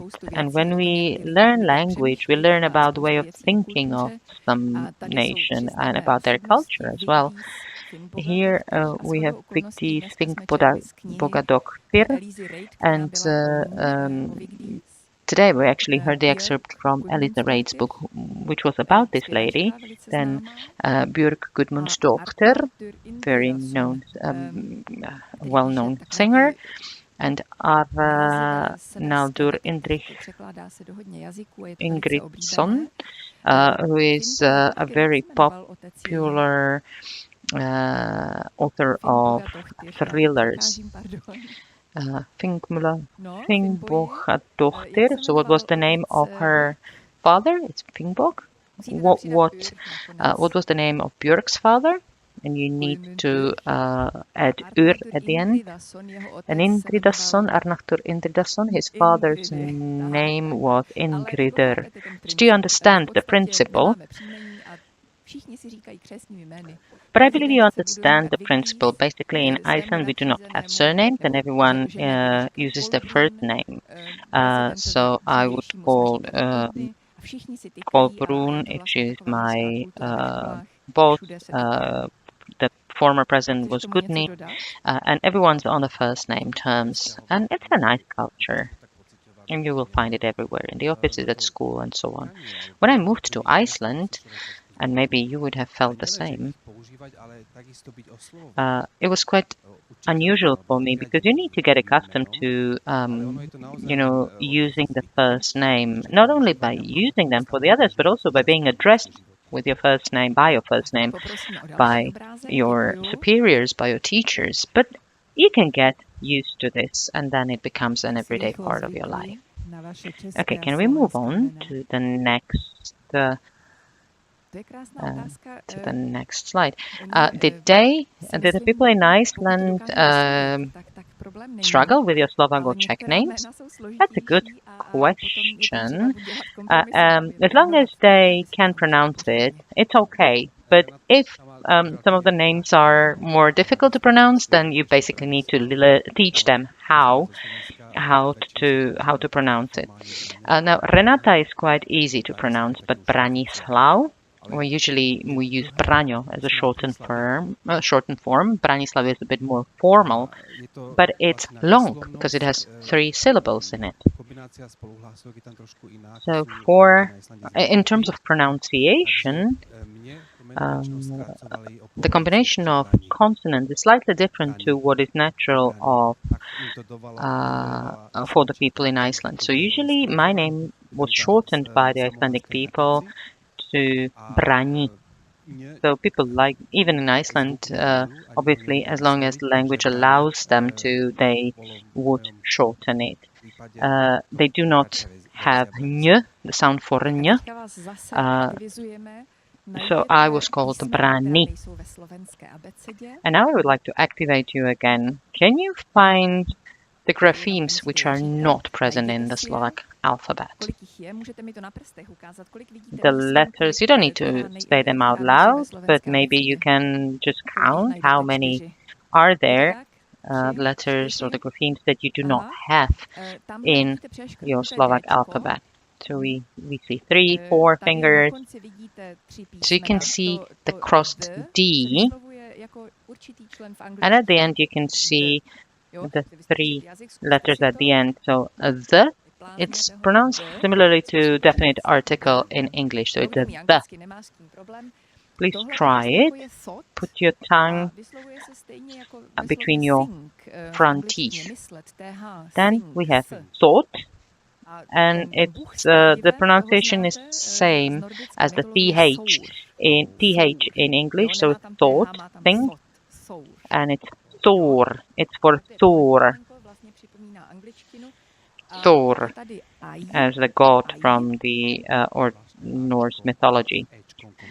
Then we have I. So it's like a combination of A and E. I. We can pronounce it easily, I. And then we have U, which is again familiar, especially for the people who speak German, because this sound and this letter exists there. So it's U. Try it. It's not, it's not awkward. You can just try it. We said that fun is important when learning, so don't be ashamed of, pronouncing this. U, we also have U sound, similar to German U. And we can move on. And we have to say that as soon as you get out of the plane in Iceland, you start learning Icelandic. This is the picture that I like, which is the word for the typical Icelandic lundi welcomes you, which is a typical bird in Iceland. Lunti, as a word, is basically the Icelandic name of this bird. And here you can see the picture, and very often picture speaks 1,000 words, or makes up for 1,000 words. Flugvöllur í Keflavik means the airport in Keflavik, or Keflavik. I would like to point out the F and L. If you have a combination of F and L, it's pronounced as P, as plosive. So those of the people who do not know it would say we just arrived in Keflavik, but we who are in the know, we know it's Keflavik. And Flugvöllur is the pronunciation of the airport. Flugvöllur. It's more complex, and it's a combination of several strange sounds. Let's move on. So this is Hrein, which we already had. Where is our Hrein? Oh, it's not gone. Missing, it's not gone. Evolved. You can still feel it. Now, this is the lava that we brought for you. Hrein. And the next word that we prepared for you is eldgos. And we don't need to translate it because you already know it. Because you can see eldgos. You can see what it is. It's combined of two words, and the word for fire and the word for explosion. And as you know, you are competing for an Easter egg, so please pay a close attention because the winner will get an Easter egg. Let's move on. Very typical tourist attraction, which is now closed because of the eldgos. So it's a lagoon located close to the place of explosion. Blauwa Lónið. Blauwa Lónið. And here we already have an adjective and a noun. So Blauwa Lónið. You know it from German, I believe you can understand. The water in this lagoon is very nice, very pleasant. It has very good properties for the health of the skin, and it's also being exported. But basically, if you go there, you can just put it all over your skin. Blau in German means blue, and Loon means lagoon. Yes, I don't think we need to translate many things because there are pictures there, and the Blue Lagoon obviously is a very popular tourist attraction. Now let us see another picture. I don't think we need to introduce it separately. Reykjavik, Reykjavik is smoke, and Vik is a bay, so it's a smoke peak. But there is a story behind this name. When the Vikings were settling in Iceland in the 5th century, they settled in a place where they basically established the place where they should settle by throwing the wooden poles of their ships into the water, and where they resurfaced, they saw this as a sign of the gods that they should settle because it's a good place. And because there already were geysers back then, there was the smoke coming out of the ground. So it was the steam or the smoke coming out of water. That's why they called it Reykjavik, which means the smoke bay, but it wasn't a smoke from burning, but basically more like the steam from water. We could go on for hours talking about this picture. There's an Esja mountain bearing the name of the Irish princess that the Vikings brought back to Iceland with them. And this is Hallgrímskirkja. This is a long word. Lucia is 10 years ahead of you, but please try and say it. Hallgrímskirkja. And it's a church bearing the name of a poet called Hallgrím, and I believe it's the tallest building in Iceland. Some people say it reminds them of an iceberg. For me, it looks like the bell's curve, but that's from statistics. So let's move on. Þingvellir. You know the history, the story behind.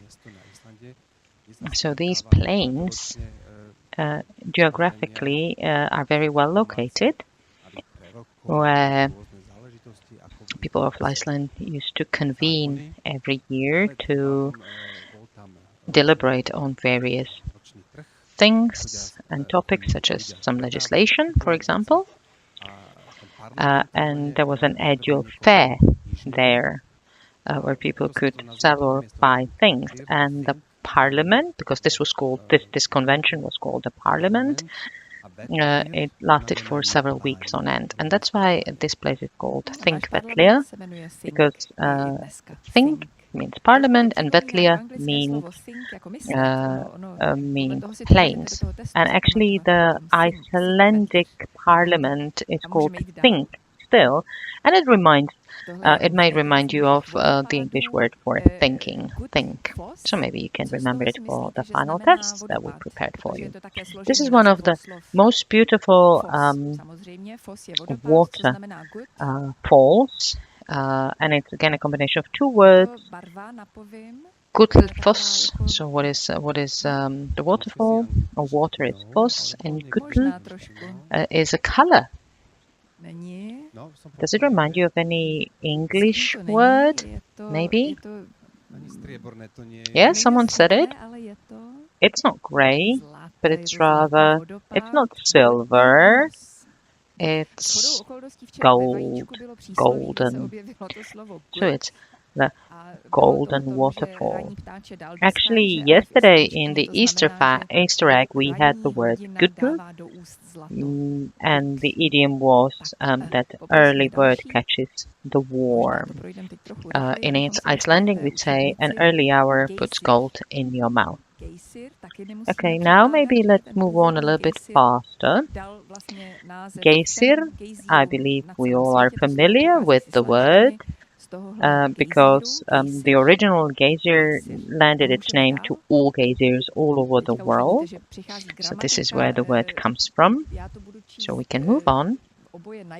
And here you can see that we are now already going to the grammar part of language. So we have here we have prepared singular and plural of different words here. Hundur, hundar. You can pronounce it out loud or just say it in your mind. But if you speak it out, if you pronounce it aloud, you're bound to remember it more. So this was a specific breed of hund of the dog in Iceland. Kindur. If you ever drive in Iceland, beware of the sheep. They very often can be found on the roads, and the accidents can be pretty bad. So kindur and lambs. Lamb, lum. And here you can see that the plural is done irregularly, so not with a suffix, but with just a change of the vowel. And the lamb are very popular in Iceland. For example, at Christmas, because we eat them. Reindeer, reindeer, reindeer. So it's the same. So these are the reindeers. You might know them from Santa Claus. In the eastern part of Iceland, you can find them living in the wild. You can repeat it. Reindeer.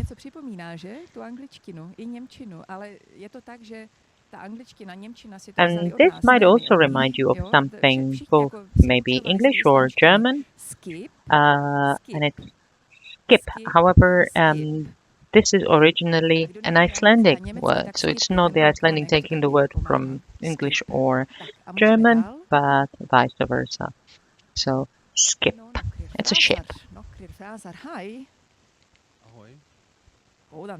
And here we have nokkrir frasar or phrases.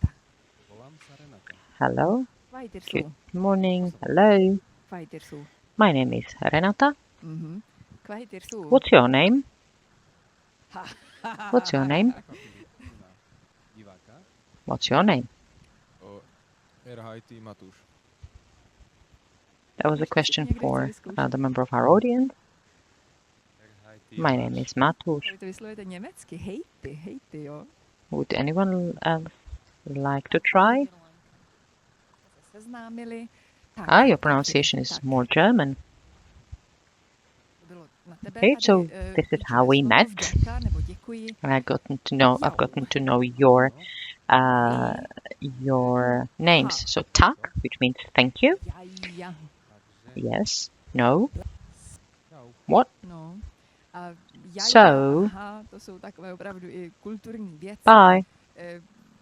Yaya and ha are something that's very culturally biased. Icelandic people might seem very impolite or unpolite to other cultures because instead of saying, I'm sorry, I didn't understand what you meant, could you repeat it? They would just say, huh? Lucia, can you say something?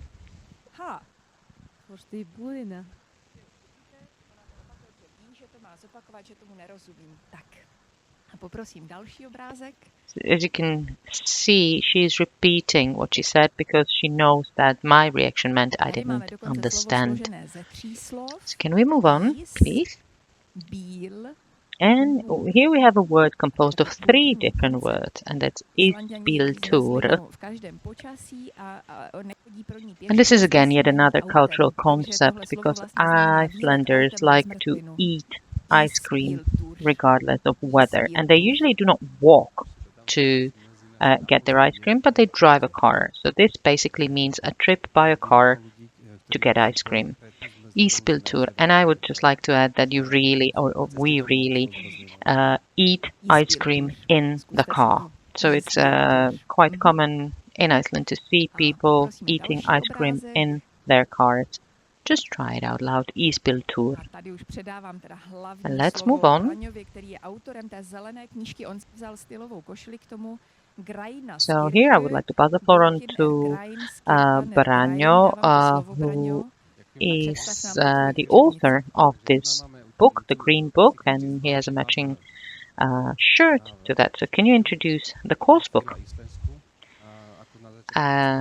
This is our course book, and those of you in the studio have received your copy. So this book, Jetila Islandsky, uses 5 senses and how it can be employed in learning languages. So the first sense is touch, the sense of touch. And here you can see the 2 figures high-fiving each other, and we have the Icelandic sentence for that. I would like to ask you to turn to your neighbor and high-five them. Gave the mir, high-five. And you can repeat it as well. Just give me a high five. Give us the high five. So this is the first sense, the sense of touch.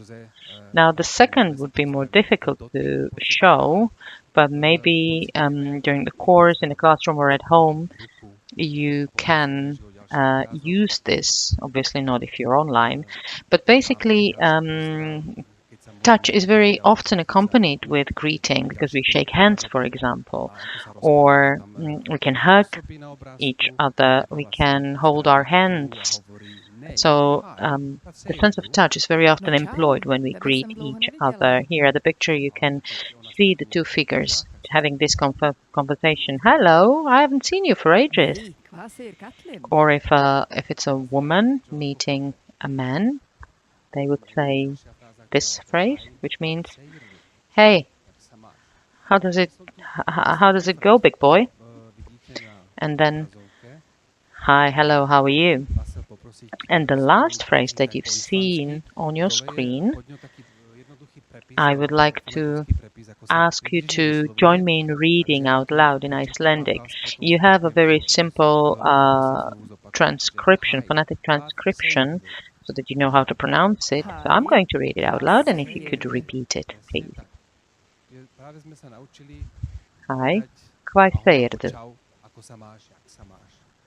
So we've just learned how to say, "Hello, how are you?"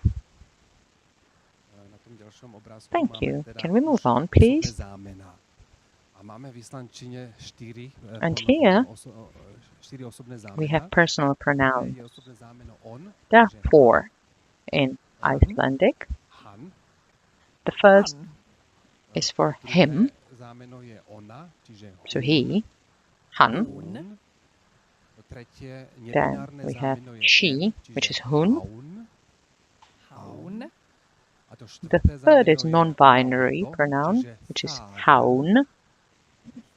And the fourth means it, which is það. Now we've lost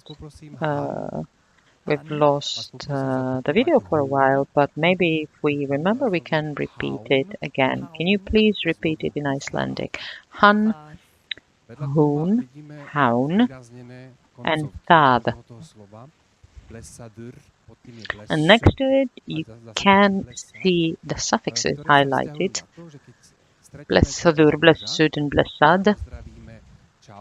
And these suffixes, or the endings of the words, denote whether we are meeting a man, a woman, or a non-binary person. So if it's a man, it's blessadur. If it's a woman, it's blessud. And if it's a non-binary person, it's blessad. So I'm going to read it out loud to you. Again, we have a simple phonetic transcription so that we can read it out loud together. Hey, how are you? The first one. Can you repeat it after me, please? Then we have a similar phrase for that we use when we meet a woman. Can you repeat it, please? And then we have the same phrase for a non-binary person. Can you repeat it, please? Thank you. And here we have a picture where we can see two friends two friends meeting each other. So it's two men, as we can see from the sentence. And here we have a movement accompanying the personal pronouns. So let me stand up, and this is ich, that means it's I or me. I'll show, I'll point at Renata, to you, and Han, him, or she, or her, it's hum, and a non-binary person would be haun.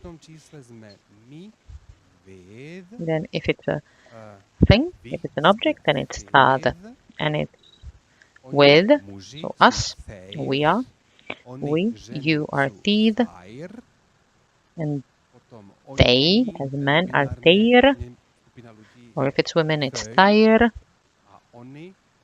If it's a non-binary, a group of non-binary people are thoi, and the things, a group of objects, are they. So once again, I would like to ask you to repeat it and also use the movement, so point at you or at the others. So repeat after me, please. Tu, han, that's him, her would be haun, and the non-binary person we can imagine are haun. Pointing at an object, tab, we are with, you are thief, they are, if they are male, thair, women are thair, non-binary persons, a group of non-binary persons are thei, and altogether we are thoi. So this is basically the basics of Icelandic grammar. Thank you, and let's move on. This is quite an interesting picture. You can see what it is. What do you think is in the dish underneath the shark? Because we can see it's shark, haukart, in Icelandic haukartl. But what do you think is in the dish, in the bowl, underneath, or under the shark? Some of the shark soup, that's close, but it's basically just fermented shark. So it's pieces of shark, not a soup, but a pieces of shark.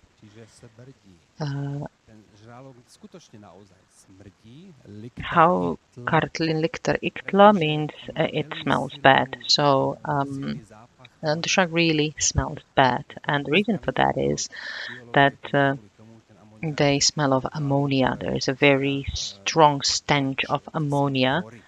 Biologically speaking, ammonia is there because the shark urinates through their skin, through the pores in their skin, which means that the meat is permeated by urine. However, this their meat is fermented so that we can digest it. Historically speaking, in the past, people needed to secure some intake of proteins and fat, and that's why they basically ate sharks. But in order to be able to digest it, they had to ferment it. Now, I don't know if you can imagine the stench, but really, it's very strong and not very pleasant smell of ammonia. And then we have another picture on the right-hand side of the food that smells nice, maybe a hamburger. and it's Maturin Liktervel. And we again can look at the transcription, phonetic transcription. So it's a nice smelling food. Maturin Liktervel. So the next picture, as Renata has mentioned, this is the dried fish. We've already learned how to say it in Icelandic, and I believe you can remember it even without some aid. So how do we pronounce it? Hartfiskur. It's a very popular treat in Iceland, I have to say. It's actually much more popular than crisps, for example. So everyone basically takes it on the road trips, obviously. Then the cars are then not smelling very nice. So they're likterikla. And here we would like to test you. It's like pre-testing before the final test. On the left-hand side, we have the words and we have the pictures. One of them has been done for you, number 4, but we haven't done the rest. So let's read the vocabulary and then we'll try to match it with the pictures. So the first one is hartfiskur. Repeat after me, please. Dried fish. Hákarl, shark. Suger, smjör, that means butter. Skyr, it's like cottage cheese or yogurt. Mesa, number 5, misa, and that's the whey. Then we have lakris, number 6, that's licorice. Number 7 is flatkaka, and that means like a flat bread. And number 8 is kleina, and that's like a donut, but it's a typical Icelandic donut, which is slightly different than what we know as a donut. So, and now we can fill it in or, pair the words with the pictures. I think some are quite self-explanatory or easy. So we have hartfiskur, dried fish at the bottom right. Then we have hákarl. It's the dish with fermented shark. Second from the bottom on the left. Then we have buttersmjör, which is second from the bottom on the right-hand side. Skyr has already been done for you. Misa, or the whey, can be shown on the picture. Lakris, which do you think is licorice? It's the second from the top in the left column. Flatkaka, or the flat bread. Which one do you think is flat bread? It's the bottom left. And kleina. Can you find it? It's the top left item. It has a different shape than what we know as a donut. So we've tested the vocabulary, and you may ask why we've opted for these words. Well, these words appear very often in Iceland, and they are very typical. For example, milk in Iceland is slightly sweeter than milk as we know it. The butter in Iceland is amazing, at least I think so. I do not usually eat the fermented shark. I really don't like it, but I like to eat hartfiskur, or the dried fish, but I don't do it often.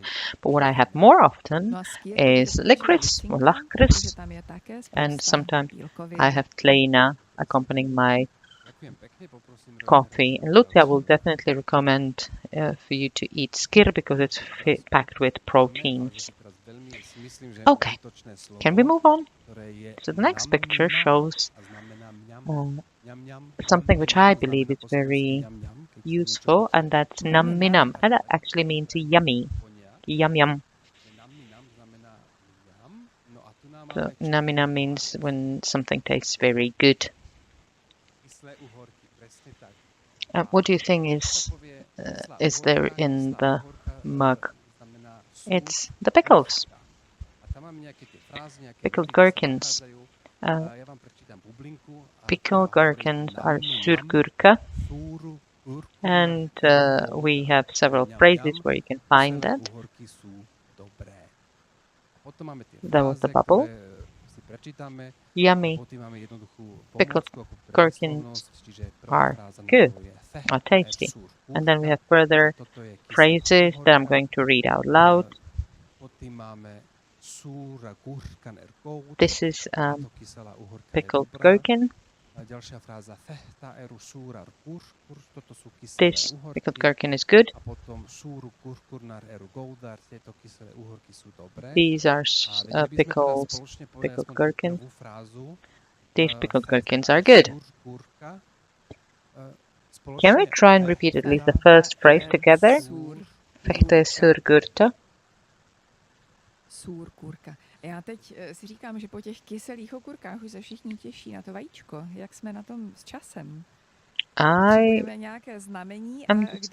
thinking that maybe, I don't know how we're doing time-wise, we need to know how are we doing in terms of time, because, we could go for hours speaking about Icelandic.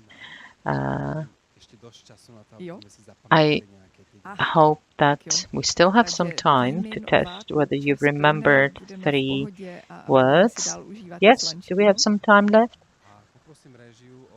Okay, so we can go on for a bit longer. So I would like to ask for another picture. So here we have Rainbow Street. We already saw the Hallgrímskirkja, or the church, if you remember, and it's at the end of the street where there is a rainbow painted on the pavement. So let's read the Icelandic name.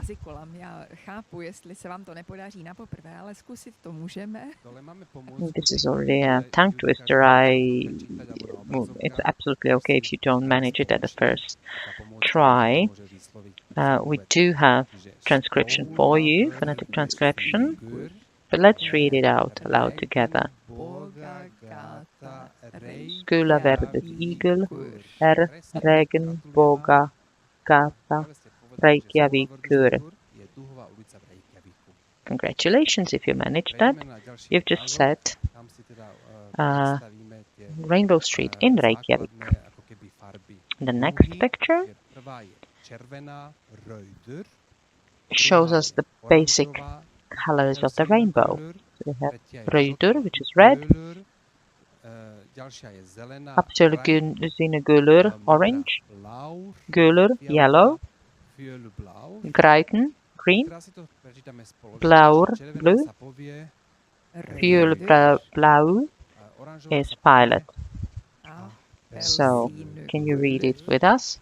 Red, rauður, orange, afasínur gulur, yellow, gulur, green, grænn, blue, blár, violet, fjólubláur.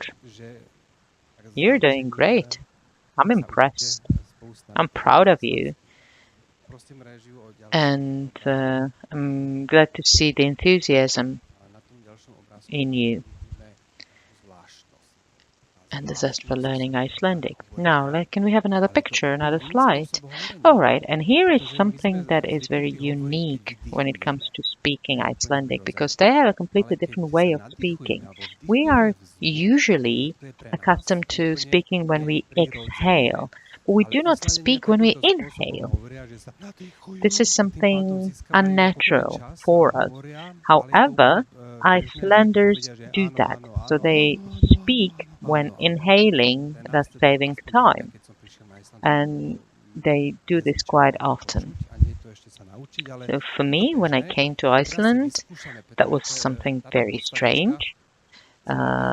even to hear it, let alone to learn how to use it. But we will try it now. So try to say yao, yao, yao when inhaling. Yao means yes. So here we have a phrase which will help us. But try to say it when you're inhaling. Can we do that together, please? Don't be ashamed. Don't worry. We're learning. Let's see whether you can actually do it. Right. It's not easy, but practice makes perfect. Usually this is used when you have a long conversation with someone, a long phone call. Yes, I understand, I'll take care of it. Yeah, right, okay. And if someone listens in to someone's conversation over the phone, and it would sound like this.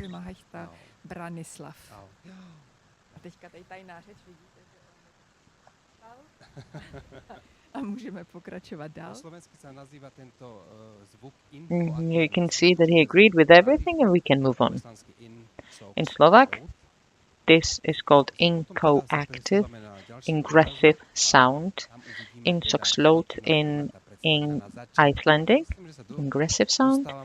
And now let's move on to another picture, and this is where we see what Renata was telling you about at the beginning, and this brings us to our final phase, which is very important. So we are going to test you whether you remember at least three words. Now we have two Easter eggs. One of them we can break, and we'll see what idiom or proverb or saying is inside, and the other one would be, the other egg would be result, would be, no, not the result, but the reward for the winner. Do you remember Gürtelpost? This was Gürtelei, or the golden egg. I may actually ask someone to break it for me. Can you help us, please? Just smash it, please. Just smash it, don't be afraid. Excellent. Amazing. You can then have the chocolate.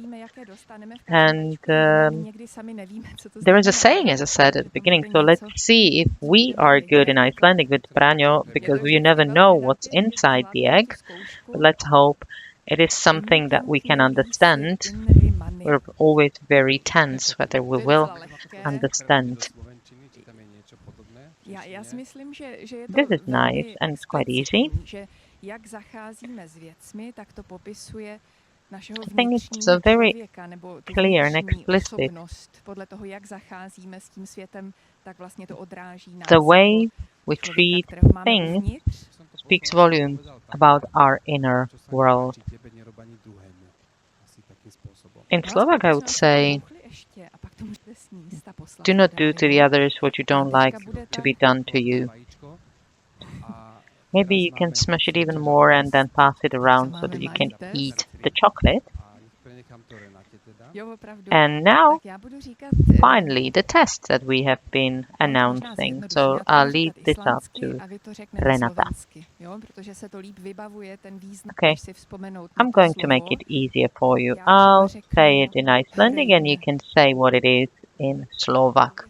That's easier to remember. Hrein. You were fast. You were quick. Maybe you can just raise your hand. This was just a test. This doesn't count. Brania, can you see whose hand goes up first? Lakris. Here. Hartfiskur. You're good. Gullfoss.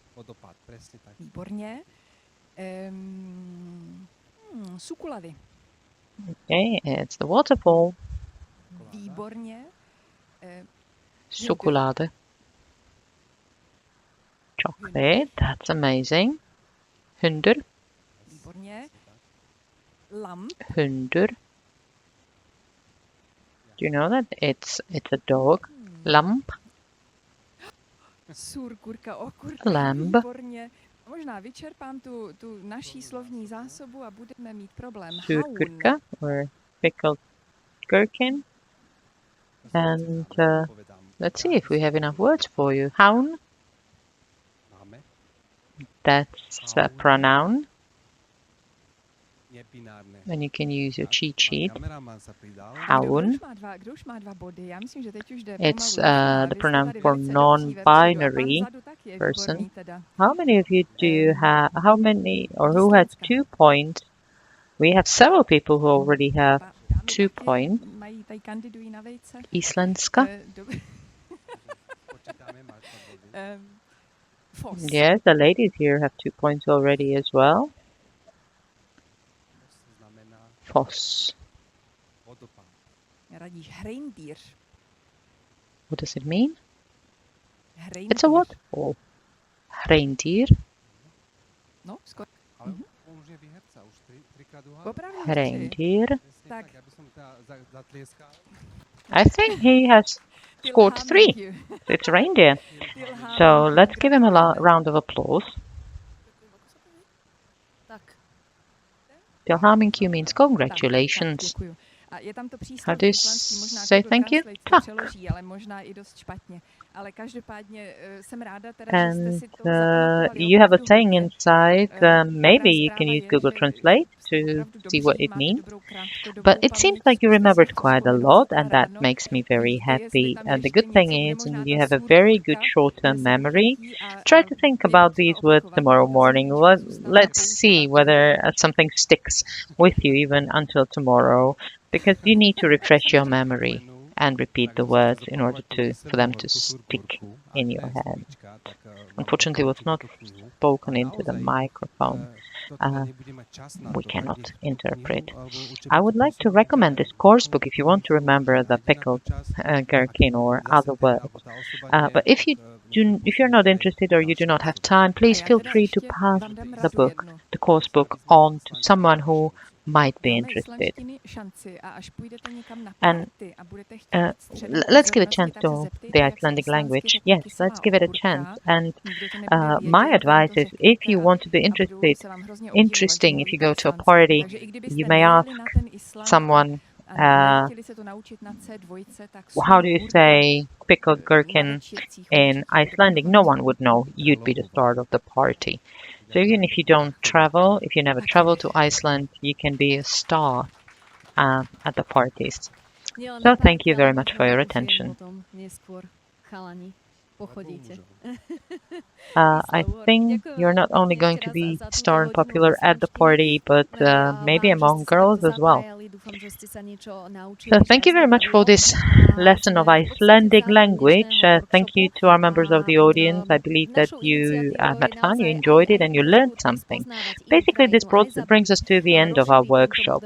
Our initiative is to get to know a new country, new culture, but also to promote the model of active cultural education 3.0 in Košice, Banská, Bystrica, and Bratislava, to maybe bring you as the young people to Iceland so that you learn more about this country with a first-hand experience. Because this is the chance that our students in the pilot phase of this project had, and they had a chance to travel to Iceland and get to meet the people, get to know the country, the fauna, the flora, and to also work with professional audiovisual workers when preparing the documentary that would be screened on the 20th of April at 11:45 in the second channel of the Slovak television. Thank you for being with us today. And if you haven't filled in the questionnaire for our survey, please do so. We will be more than grateful for this. Once again, thank you. Enjoy the rest of your day.